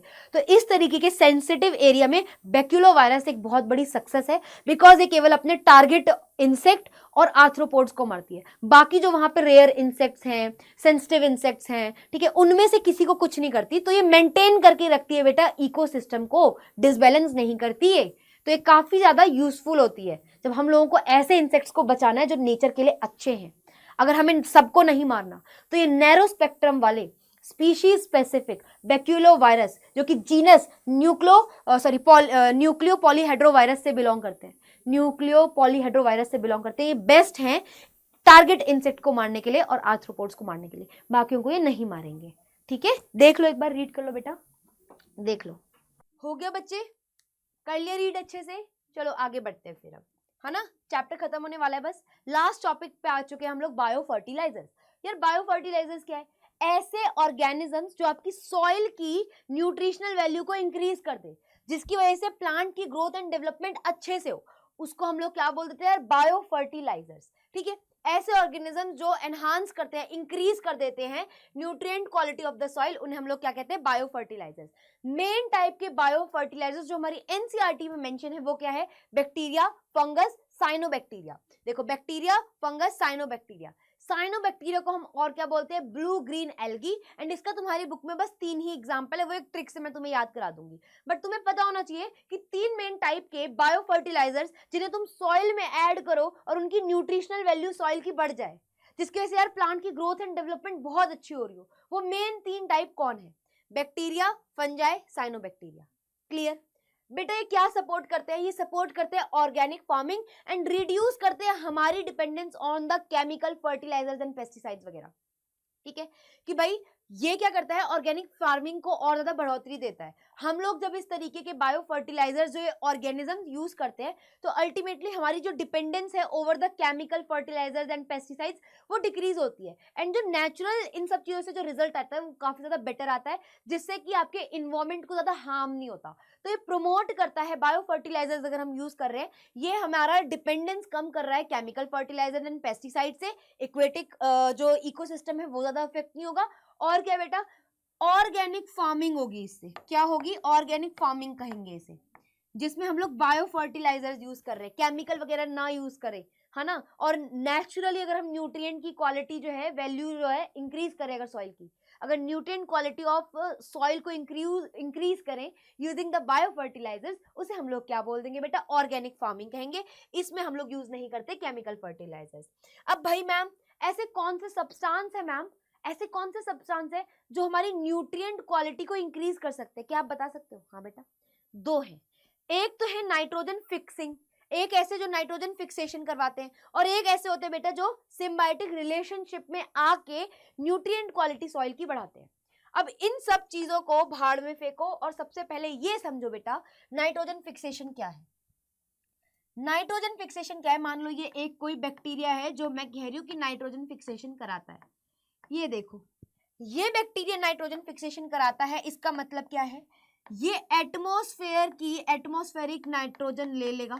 ये देखो, इसने नेटमॉस्फेयर कह रही, मेरी तो जुबान ही बेटा लड़खड़ाने लग जाती है, क्या करूं? 2 घंटे के बाद, 1.5 घंटे के बाद ऐसे होने लगता है, माफी। ठीक है, तो एटमॉस्फेयर की जो नाइट्रोजन है, एटमॉस्फेरिक नाइट्रोजन, इस N2 को बेटा एज इट इज फॉर्म में कोई एब्जॉर्ब नहीं कर सकता, बट प्लांट को चाहिए भाई। ठीक है, तो एटमॉस्फेरिक नाइट्रोजन को कोई एज इट इज एब्जॉर्ब नहीं कर सकता, प्लांट भी इस एटमॉस्फेरिक N2 को नहीं ले सकता, तो लेकिन उसे नाइट्रोजन तो चाहिए ना। अब कुछ बच्चे कहेंगे मैम प्लांट को नाइट्रोजन क्यों चाहिए? बेटा प्लांट के पास कार्बन है, प्लांट के पास हाइड्रोजन है, प्लांट के पास ऑक्सीजन भी है, क्योंकि वो फोटोसिंथेसिस करके ग्लूकोज बनाता है, और ग्लूकोज में तीनों चीजें। लेकिन प्लांट को ग्रोथ के लिए प्रोटीन सिंथेसिस भी तो चाहिए ना यार, प्रोटीन भी तो फॉर्म करना है। तो प्रोटीन में क्या चाहिए होता है? इन सब के अलावा एक और चीज चाहिए होती है, नाइट्रोजन। तो मैं बच्चों को ऐसे याद कराती हूँ प्रोटीन के कंपोनेंट्स। कहो ना प्रोटीन किसका बना है? कहो ना प्रोटीन किसका बना है? Carbon, hydrogen, oxygen and nitrogen. Carbon, hydrogen, oxygen already plant के पास होता है, बट नाइट्रोजन कहां से लाए भाई? तो नाइट्रोजन वो कहां से करेगा बेटा? कहां से एब्जॉर्ब करेगा? सॉइल से, वो भी नाइट्रोजन फिक्सेशन होने के बाद। तो नाइट्रोजन फिक्सेशन ये कोई बैक्टीरिया बेटा ये करा रहा है। ये क्या करेगा? एटमॉस्फेरिक नाइट्रोजन को ले लेगा, ये आ गई बेटा इसके पास N2। अब कुछ नहीं, ये इसे सिंपल फॉर्म में कर देगा, लाइक अमोनिया में कर देगा, नाइट्रेट्स में कर लेगा, या उसे नाइट्राइट्स में कन्वर्ट कर देगा। बेसिकली उस फॉर्म में कर देगा जिस फॉर्म में कोई भी ऑर्गेनिज्म उसे ले सकता है। अब ये अमोनिया, नाइट्राइट्स ये तो प्लांट बॉडी इजीली एब्जॉर्ब कर सकती है, ये प्लांट बॉडी इजीली एब्जॉर्ब कर सकती है। तो ये रूट्स के थ्रू बेटा, थ्रू रूट्स क्या होगा? Plant absorb it, plant absorb nitrogen, plant absorb nitrogen. ठीक है, नाइट्रोजन। एंड यही चीज क्या है? Nitrogen fixation. कुछ भी नहीं है, conversion of atmospheric nitrogen into ammonia, nitrate, nitrite या सॉल्युबल फॉर्म ऑफ नाइट्रोजन। ठीक है, इस प्रोसेस ऑफ कन्वर्जन को, जिसमें आप एटमॉस्फेरिक नाइट्रोजन N2 को सॉल्युबल फॉर्म ऑफ नाइट्रोजन में कन्वर्ट करते हो, इसे हम नाइट्रोजन फिक्सेशन कहते हैं। ये नाइट्रोजन फिक्सेशन जो है बेटा जब एक बार हो जाती है तो वो सॉल्युबल फॉर्म जो नाइट्राइट्स, नाइट्रेट सॉइल में है अब, ठीक है, वो उससे प्लांट इजीली उसे एब्जॉर्ब कर लेगा थ्रू रूट्स और खुद की प्रोटीन सिंथेसिस में लगा लेगा। तो अब ये नाइट्रोजन जो है वो प्लांट यूज करेगा for use it for protein synthesis, मतलब प्रोटीन फॉर्मेशन। ठीक है, अब तुम्हें समझ आ गया होगा कि क्यों नाइट्रोजन फिक्सेशन इंपॉर्टेंट है प्लांट की बॉडी में, बिकॉज उन्हें भी हमारी तरह एक ही डाइट नहीं पसंद की कार्ब्स लो, उन्हें भी प्रोटीन चाहिए, तो प्रोटीन सिंथेसिस के लिए वो नाइट्रोजन फिक्सेशन करवाते हैं। तो और even nitro soluble form of nitrogen का कंटेंट सॉइल में भी बढ़ता है, तो प्लांट की ग्रोथ एंड डेवलपमेंट के लिए अच्छा है अल्टीमेटली। अब हम बात कर लेते हैं बायो फर्टिलाइजर्स दो टाइप के हैं। दो टाइप के कौन से हैं? एक तो है बेटा नाइट्रोजन फिक्सिंग, पहले इन्हीं के बारे में पढ़ लेते हैं। एक होते हैं सिम्बायोटिक रिलेशनशिप, पहले हम पढ़ेंगे नाइट्रोजन फिक्सिंग के बारे में। नाइट्रोजन फिक्सिंग में दो होते हैं, एक होते हैं फ्री लिविंग और एक होते हैं जो सिम्बायोटिक रिलेशनशिप में रह करके नाइट्रोजन फिक्सेशन कहते हैं। पहले जो फ्री लिविंग है बेटा, जो किसी के साथ नहीं रहते, बेस्वार्थ होकर के, निस्वार्थ होकर के जो नाइट्रोजन फिक्सेशन कर देते हैं, पहले उनके बारे में बात कर लेते हैं। ठीक है, अब देखो ये से बोलते हैं, अब देख तू, अब देख कैसे अकेले रह के नाइट्रोजन फिक्सेशन कराऊंगा। अब क्या कहेंगे? अब तो देखो, अब एजोस्पाइरेलम, एजोटोबैक्टर एंड बेजरनिकिया, बेटा ये तीनों के तीनों in the presence of oxygen, ये ऐसे ऑर्गेनिजम्स है, ऐसे बैक्टीरिया है जो ऑक्सीजन की प्रेजेंस में एरोबिक कंडीशन में नाइट्रोजन फिक्सेशन कराते हैं। तो ये क्या करेंगे? अच्छा ऑक्सीजन है हमारे इन्वायरमेंट में, तो ये क्या करेंगे? नॉर्मल नाइट्रोजन फिक्सेशन करवाएंगे और nitrites, nitrogen basically soluble form of nitrogen का कंटेंट इंक्रीज करेंगे सॉइल में, ताकि वो प्लांट को मिल सके। तो क्वालिटी ऑफ सॉइल बेटा इन्होंने इंक्रीज कर दी। ठीक है, फिर तुम आ जाओ, ये तो थे एरोबिक। एनारोबिक की तुम्हारे बुक में ज्यादा लिखा नहीं है, बट अगर याद ही करना है कि भाई ऐसे कौन से मैम ऑर्गेनिज्म होंगे, ठीक है, जो कि एब्सेंस ऑफ ऑक्सीजन में नाइट्रोजन फिक्सेशन कराएं, बुक में नहीं है बट तुम कर सकते हो। रोडोस्पाइरलम, करना है तो कर लो वरना वो छोड़ सकते हो, ये नहीं छोड़ सकते लेकिन। ठीक है, फिर क्या है बेटा?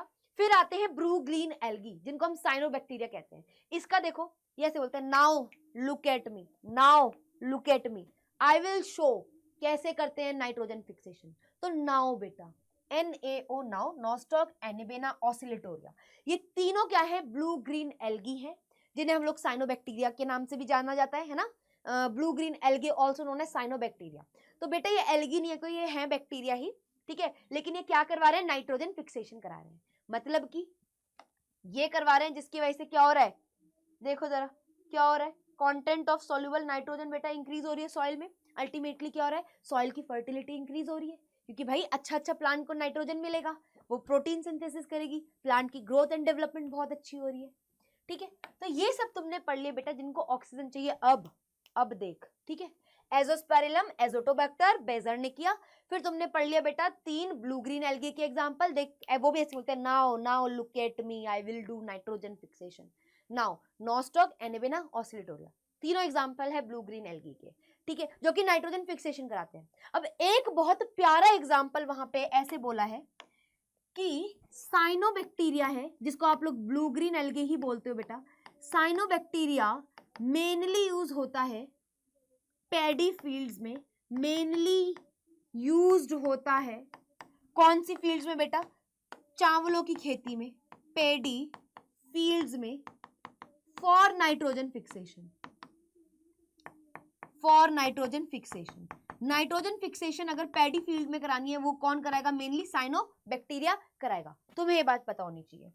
ठीक है, अब आ जाओ बेटा, ये तुम लोगों ने पढ़ लिया एरोबिक में। एनारोबिक में मैंने तुम लोगों को एक एग्जांपल बता दिया, ये फ्री लिविंग है, ये काम नॉर्मली सॉइल में कर देते हैं, इनको किसी लालच की जरूरत नहीं है। अब इसी में एक सिम्बायोटिक है। सिम्बायोटिक ऐसे होता है, सिम्बायोटिक रिलेशनशिप क्या होता है? दो ऑर्गेनिजम्स आपस में एक रिलेशनशिप में आते हैं और वो दोनों ही एक दूसरे को म्यूचुअली बेटा बेनिफिट करते हैं, उसको हम सिम्बायोटिक रिलेशनशिप कहते हैं। तो सिम्बायोटिक रिलेशनशिप से नाइट्रोजन फिक्सेशन कैसे होगा? तुम्हारे मन में ये बात आ रही होगी। तो देखो क्या होता है, रूट्स ऑफ हायर प्लांट्स में बेटा, ये सॉइल है, ठीक है, ये पेड़ है, रूट्स ऑफ हायर प्लांट्स में इसकी रूट्स भी होंगे बेटे, है ना, रूट्स भी होंगी। बना लेते हैं, ये देखो ये बना दी मैंने रूट, ठीक है, थोड़ी अच्छी नहीं है बट ठीक है, जैसी भी है मेरी रूट्स है बेटा पेड़ की, ठीक है, ये देखो, ठीक है। तो ये क्या है? रूट्स है बेटा किसी के हायर प्लांट्स की। क्या है ये रूट्स है हायर प्लांट्स की। जब रूट्स ऑफ हायर प्लांट के साथ एक फंगस है बेटा, ग्लोमस, एक फंगस है स्पेशल टाइप का जिसको हम बोल रहे हैं ग्लोमस। क्या बोल रहे हैं? Glomus, Glomus. ये क्या है? एक फंगस है, फंगस है जैसे कि ग्लोमस, जैसे कि ग्लोमस, ठीक है। फंगस है ग्लोमस। तो होता क्या है, जब दो ऑर्गेनिज्म, मैंने कहा सिम्बायोटिक रिलेशनशिप में आते हैं, दोनों एक दूसरे को म्यूचुअली बेनिफिट करते हैं। लेकिन इनका एक एग्जांपल है माइकोराइजा, ठीक है, नहीं माइकोराइजा नहीं था, सॉरी सॉरी सॉरी, गलती से मैंने बोल दिया, ये भी मैंने गलती से बोल दिया, चलो कोई नहीं, अभी पहले पढ़ लो बेटा। सिम्बायोटिक रिलेशनशिप में ये भी कहीं ना कहीं प्लांट का भला करते हैं, बट उससे पहले यार, अब पहले मैं दूसरा पढ़ा लेती हूँ क्योंकि हम वही कंटिन्यू कर रहे थे, ठीक है। सुनो, लेग्यूमिनस प्लांट्स होते हैं, लेग्यूम वगैरह, चिकपीस वगैरह, कुछ दालें वगैरह, लेग्यूम। तो लेग्यूमिनस प्लांट्स की रूट में, ये लेग्यूमिनस प्लांट है, कोई तो है, ठीक है, ये लेग्यूमिनस प्लांट की रूट में, ठीक है, आपका राइजोबियम बैक्टीरिया रह रहा है। ये कौन सी है बेटा, लेग्यूमिनस प्लांट की रूट्स है, रूट्स ऑफ लेग्यूमिनस प्लांट्स। इनकी प्लांट्स की रूट में एक बैक्टीरिया रहता है जिसको कहते हैं rhizobium bacteria, rhizobium bacteria, rhizobium bacteria. अभी सिम्बायोटिक रिलेशनशिप में कैसे, देखो, राइजोबियम बैक्टीरिया क्या करता है, नाइट्रोजन फिक्सेशन, जो कि तुम लोगों को पता है क्या होगा, नाइट्रोजन फिक्सेशन करेगा और सॉल्युबल फॉर्म ऑफ नाइट्रोजन दे देगा प्लांट को, ताकि वो प्रोटीन सिंथेसिस कर सके। इन टर्न ये जो प्लांट है, ये खाना बना रहा होगा, ये थोड़ा बहुत खाना दे देता है कि अरे चल ले बेटा खा ले और तू भी जिंदा रह, ठीक है, और थोड़ा बहुत प्रोटेक्शन, प्रोटेक्शन भी नहीं, शेल्टर की रह ले मेरी रूट्स में, ठीक है, इस तरीके से। तो ये क्या कर रहा है, उसको नाइट्रोजन दे रहा है फॉर प्रोटीन सिंथेसिस, और वो इंटर्न क्या कर रहा है, थोड़ा सा खाना और थोड़ा शेल्टर दे रहा है। तो इस तरीके के सिम्बायोटिक रिलेशनशिप से भी बेनिफिट होता है कि भाई इसकी भी ग्रोथ हो रही है और ये भी अल्टीमेटली क्या है बेटा, जिंदा रह रहा है, ठीक है। सो इसे कहते हैं सिम्बायोटिक रिलेशनशिप। तो ऐसा भी एक रिलेशनशिप है लेग्यूमिनस प्लांट्स एंड राइजोबियम के बीच में, roots of leguminous plants and rhizobium bacteria के बीच में, जिसकी हेल्प से क्या होता है, नाइट्रोजन फिक्सेशन होता है। तो अल्टीमेटली ना सिर्फ इसको नाइट्रोजन मिल रहा है, आसपास की सॉइल में भी नाइट्रोजन कंटेंट इंक्रीज हो रहा है। उसके अलावा ऐसा ही एक एग्जांपल बेटा, नॉन लेग्यूमिनस वाले जो प्लांट होते हैं, नॉन लेग्यूमिनस प्लांट्स है, वहां पे भी तो उन्हें भी तो नाइट्रोजन चाहिए। तो वहां पे एक बैक्टीरिया सेम काम करता है, roots of non leguminous plants. जो नॉन लेग्यूमिनस प्लांट्स होते हैं उनकी रूट में एक बैक्टीरिया होता है फ्रैंकिया, ठीक है। फ्रैंकिया जो है बेटा वो एल्नस के साथ रहता है प्लांट, ठीक है, ये सेम काम करता है भाई। वो क्या करेगा, फ्रैंकिया क्या करेगा, नाइट्रोजन फिक्सेशन ले प्लांट को दे दिया, ठीक है, कि प्रोटीन सिंथेसिस कर तू। और वो क्या कर रहा है, अल्टीमेटली खाना तो वो नॉर्मली बना ही होगा फोटोसिंथेसिस करके, वो थोड़ा बहुत खाना इसको दे देगा, प्लस शेल्टर भी है, तो वो भी जिंदा रहेगा। इस तरीके के सिम्बायोटिक रिलेशनशिप को हम क्या बोलते हैं, क्या बोलते हैं बेटा, बोल ही दियो तो मैंने, सिम्बायोटिक, इस टाइप के रिलेशनशिप को हम लोग क्या बोलते हैं, सिम्बायोटिक रिलेशनशिप कहते हैं। बट कहीं ना कहीं ये दोनों example, rhizobium bacteria and Frankia, ये क्या करवा रहे हैं, नाइट्रोजन फिक्सेशन करवा के अल्टीमेटली प्लांट को तो हेल्प कर रहे हैं ग्रोथ एंड डेवलपमेंट में, वो तो प्रोटीन सिंथेसिस कर ही रहे हैं, सॉइल की न्यूट्रिशनल वैल्यू जो है, क्वालिटी जो है, इंक्रीज कर रहे हैं, क्योंकि वो सॉल्युबल फॉर्म ऑफ नाइट्रोजन वहां पे अवेलेबल करवा रहे हैं सॉइल में, ठीक है। अब देखो ये तो तुम्हारा हो गया बेटा पूरा। अब आ जाओ तुम लोग यहाँ पे, सिर्फ ये रह गया है सिम्बायोटिक रिलेशनशिप में। यहाँ पे बहुत प्यारा एग्जांपल है माइकोराइजा। किसका है बेटा, माइकोराइजा, माइकोराइजा, ये बहुत इजी है, क्लास 9 से तुम लोग पढ़ रहे हो बेटा, माइकोराइजा इसका एग्जांपल है। होता क्या है, इधर आ जाओ, ये पेड़ बनाया था मैंने, कहाँ गया, ये देखो बेटा, ये जो माइकोराइजा होता है, क्या होता है, जब रूट्स ऑफ हायर प्लांट्स के साथ एक प्यारा सा फंगस जैसे कि ग्लोमस रिलेशनशिप में आ जाता है, इनके रिलेशनशिप को क्या नाम दूं, mycorrhiza. When the roots of higher plants live together in close association with the glomus नाम का फंगस, इसे हम लोग क्या बोल देते हैं, माइकोराइजा बोल देते हैं। क्या बोलेंगे, माइकोराइजल एसोसिएशन, या हम इसे क्या बोल देंगे बेटा, माइकोराइजा बोल देंगे, माइकोराइजा बोल देंगे। तुम में से कुछ बच्चों के मन में अब आएगा कि मैम माइकोराइजा में क्या, कौन किसे कैसे बेनिफिट कर रहा है। बेटा बहुत ज्यादा बेनिफिट है। ये जो फंगस ग्लोमस है ना, ये जो फंगस ग्लोमस है, ये क्या करती है, बहुत सारा एब्जॉर्ब करती है फॉस्फोरस। क्या एब्जॉर्ब करती है, फॉस्फोरस एब्जॉर्ब करती है बेटा। ये देखो कितना खुश है ये, इसने फॉस्फोरस लार्ज अमाउंट में बेटा एब्जॉर्ब किया, बहुत लार्ज अमाउंट में, जितना प्लांट नहीं कर सकता, ठीक है। ये तो मैंने ऐसे गोल सा दिखा दिया, एक्चुअली ना ये अपनी फिलामेंट्स होती है लंबी लंबी, जो बहुत दूर दूर तक फैला होता है फंगस, तो ये अपने उनसे एब्जॉर्ब करा लेती है बहुत सारा फॉस्फोरस, एंड इस तरीके से प्लांट्स को रूट्स में दे देती है, ठीक है। ये लार्ज अमाउंट ऑफ फॉस्फोरस इकट्ठा करती है एंड प्लांट को प्रोवाइड करती है। एंड फॉस्फोरस कहीं ना कहीं प्लांट की ग्रोथ एंड डेवलपमेंट के लिए इंपॉर्टेंट होता है। तो इसने क्या किया, फॉस्फोरस के साथ साथ वाटर मिनरल्स भी ट्रांसपोर्ट करवा देता है, water minerals, other minerals, but mainly phosphorus कराता है। ठीक है, प्लांट को दे दिया। अब वाटर मिनरल्स भी दे रहा है। वाटर किस में यूज हो रहा होगा यार, फोटोसिंथेसिस में यूज हो रहा है।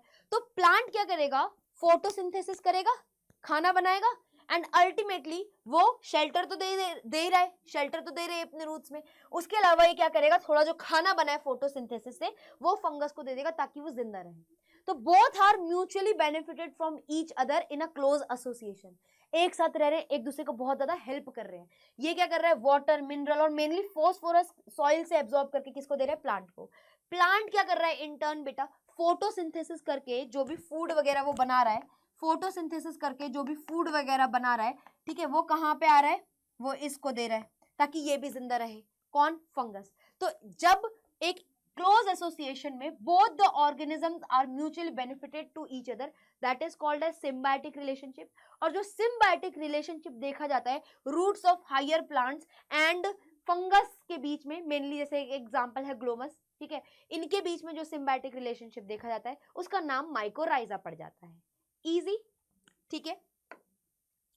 तो अल्टीमेटली यहां पे तुमने पढ़ा किस तरीके से फ्री लिविंग और सिम्बायोटिक, जिसमें सिम्बायोटिक में तुमने पढ़े लेग्यूमिनस प्लांट्स में राइजोबियम, नॉन लेग्यूमिनस प्लांट्स में फ्रैंकिया विद एल्नस। ठीक है, इस तरीके से तुम लोगों ने पढ़ा कि कैसे नाइट्रोजन फिक्सेशन होके ना सिर्फ प्लांट को सॉल्युबल फॉर्म ऑफ क्या दिया जाता है, सॉल्युबल फॉर्म ऑफ नाइट्रोजन दिया जाता है, वो प्रोटीन सिंथेसिस करता है, ग्लूकोज उसके पास ऑलरेडी है, थोड़े बहुत फैट्स वगैरह बना लेता है, full proper growth and development करता है। उसके अलावा इसी नाइट्रोजन फिक्सेशन की वजह से कहीं ना कहीं क्या हो रहा है, जो सॉइल का जो नाइट्रोजन कंटेंट है वो भी थोड़ा सा इंक्रीज हो रहा होता है। तो न्यूट्रिशनल वैल्यू ऑफ सॉइल भी इंक्रीज हो रही है। ठीक है, प्लांट ग्रोथ एंड डेवलपमेंट तो हो ही रहा है, न्यूट्रिशनल वैल्यू ऑफ सॉइल भी इंक्रीज हो रही है। फिर तुमने माइकोराइजा का पढ़ा यार, ये तो क्या है, माइकोराइजा क्या है, सिम्बायोटिक रिलेशनशिप है, जिसमें कि क्या हो रहा है बेटा, ये एक नॉर्मल सा एग्जांपल है किस तरीके से माइक्रोब्स एक दूसरे को बेनिफिट करते हैं और कहीं ना कहीं न्यूट्रिशनल क्वालिटी ऑफ सॉइल भी इंक्रीज करते हैं। ठीक है बेटा, ये हो गया तुम्हारा पूरा का पूरा बायो फर्टिलाइजर्स जो कि इंक्रीज करते हैं तुम्हारी सॉइल की न्यूट्रिशनल वैल्यू और फर्टिलिटी। चलो खत्म हो गया, खत्म हो गया। ये तुम्हारे लिए छोटी सी समरी है यार, कि भूलना मत सभी माइक्रोब्स बुरे नहीं होते, है ना, जैसे वो होता है ना चमकना है तो सो मत जाग जाओ वाला टाइप समरी, है ना, पूरा चैप्टर पढ़ के बताया जा रहा है बेटा, एक छोटी सी समरी लाई थी। सारे ऑर्गेनिजम्स बुरे नहीं होते, माइक्रो ऑर्गेनिजम्स। इस चैप्टर में हमने पढ़ा कि किस तरीके से हर एक माइक्रो ऑर्गेनिजम्स, माइक्रोब्स हमारे लिए हाउस होल्ड में, ठीक है, इंडस्ट्रीज में, सीवेज ट्रीटमेंट प्लांट में, बायोगैस प्लांट में, उसके अलावा बायो फर्टिलाइजर्स, इस तरीके से यूज होता है, हेल्पफुल भी है, बेनिफिटिंग भी है। ठीक है, और हमें बहुत सारी चीजों से ये बचाता है। और एक छोटी सी टेबल आप लोगों के लिए मैं ओवरऑल लाई हूं, वैसे तो मैंने हर एक की इंडिविजुअल टेबल बनाई है, बट ये पीपीटी में आपको बेटा मिल जाएगी वाली टेबल, जिस बच्चे को याद करनी होगी या एक आध रेफरेंस रखना होगा। ठीक है, वैसे हर एक की इंडिविजुअल टेबल मैंने बनाई थी और आपको पढ़ा चुकी हूं मैं ऑलरेडी। अगर बेटू आप लोगों को ये वाले नोट्स चाहिए, ये इतने अतरंगी सतरंगी रंग बिरंगे, ठीक है, वो भी डिटेल चीजों के साथ, तो आप लोग इसको ना स्कैन कर लेना बेटा। जैसे आप इसको स्कैन करोगे आप मेरे टेलीग्राम चैनल पे पहुंच जाओगे, that is Nisha Manral CUET biology. और एक चीज बताऊं बेटा, कोई भी चीज सबसे पहले नई होती है वहां पे मैं सबसे पहले बच्चों को बताती हूँ कि बेटा ये चीज नहीं होने वाला है, इतना % ये यहाँ पे मिल रहा है ऑफ, या फिर ये कोर्स अब ऐसा आ रहा है। जैसे कि मैं तुम्हें एक चीज बताती हूँ, अभी CUET अड्डा पे न्यू क्लासेस जो हैं वो शुरू हो रही हैं, उसमें अब जैसे मैं वन शॉट कराऊंगी, मैं तुम लोगों को वन शॉट कराऊंगी, जो भी बच्चा देख रहा होगा जो CUET के लिए प्रिपरेशन कर रहा है वहां पे प्लस क्वेश्चंस भी प्रैक्टिस करा रही होंगी अकॉर्डिंग टू CUET पैटर्न। तो तुम लोगों की सारी डिटेल्स कहाँ पे मिलेगी, ये नोट्स उस वहां के नोट्स कहाँ मिलेंगे बेटा, आप लोगों को मिलेंगे निशा मंडराल CUET बायोलॉजी पे। तो इसको स्कैन कर लो। इसको भी नहीं आ रहा बेटा, हटाओ इसे, नहीं आ रहा तुम्हें, तुम लोग मेरे को इस पे मेल तो कर सकते हो, कहाँ गया, ये रहा nisha.manral@adda247.com, इस पे मेरे को मेल कर दो, मैम टेलीग्राम लिंक नहीं मिल रहा, मैं तुम लोगों को Telegram link plus QR code खुद से सेंड कर दूंगी। ठीक है, और सारे के सारे नोट्स मेरे बेटा साथ के साथ में अपलोड भी करती जाती हूँ। अब उसके अलावा अगर तुम लोगों को इसके बाद भी नहीं मिल रहा तो डिस्क्रिप्शन पे तुम लोगों को वहां पे लिखा मिलेगा निशा मैम्स पर्सनल टेलीग्राम लिंक, वहां पे आपको टच करना है, पहुंच जाओगे। अगर कुछ भी नहीं मिल रहा बेटा, सिंपली ज्यादा टाइम वेस्ट मत करो बेटा, ये मेल है ना मेरा, इस पे कर देना मेरे को, ठीक है, मैं तुम लोगों को भेज दूंगी link plus QR code. So आज की क्लास के लिए बेटा जी बस इतना ही। All the very best, question practice करो, अपने आप को समझाओ, रिवाइज करो और बढ़िया तरीके से अपना ध्यान भी रखो, ठीक है। आज की क्लास के लिए बस इतना ही, बाय बाय बेटा।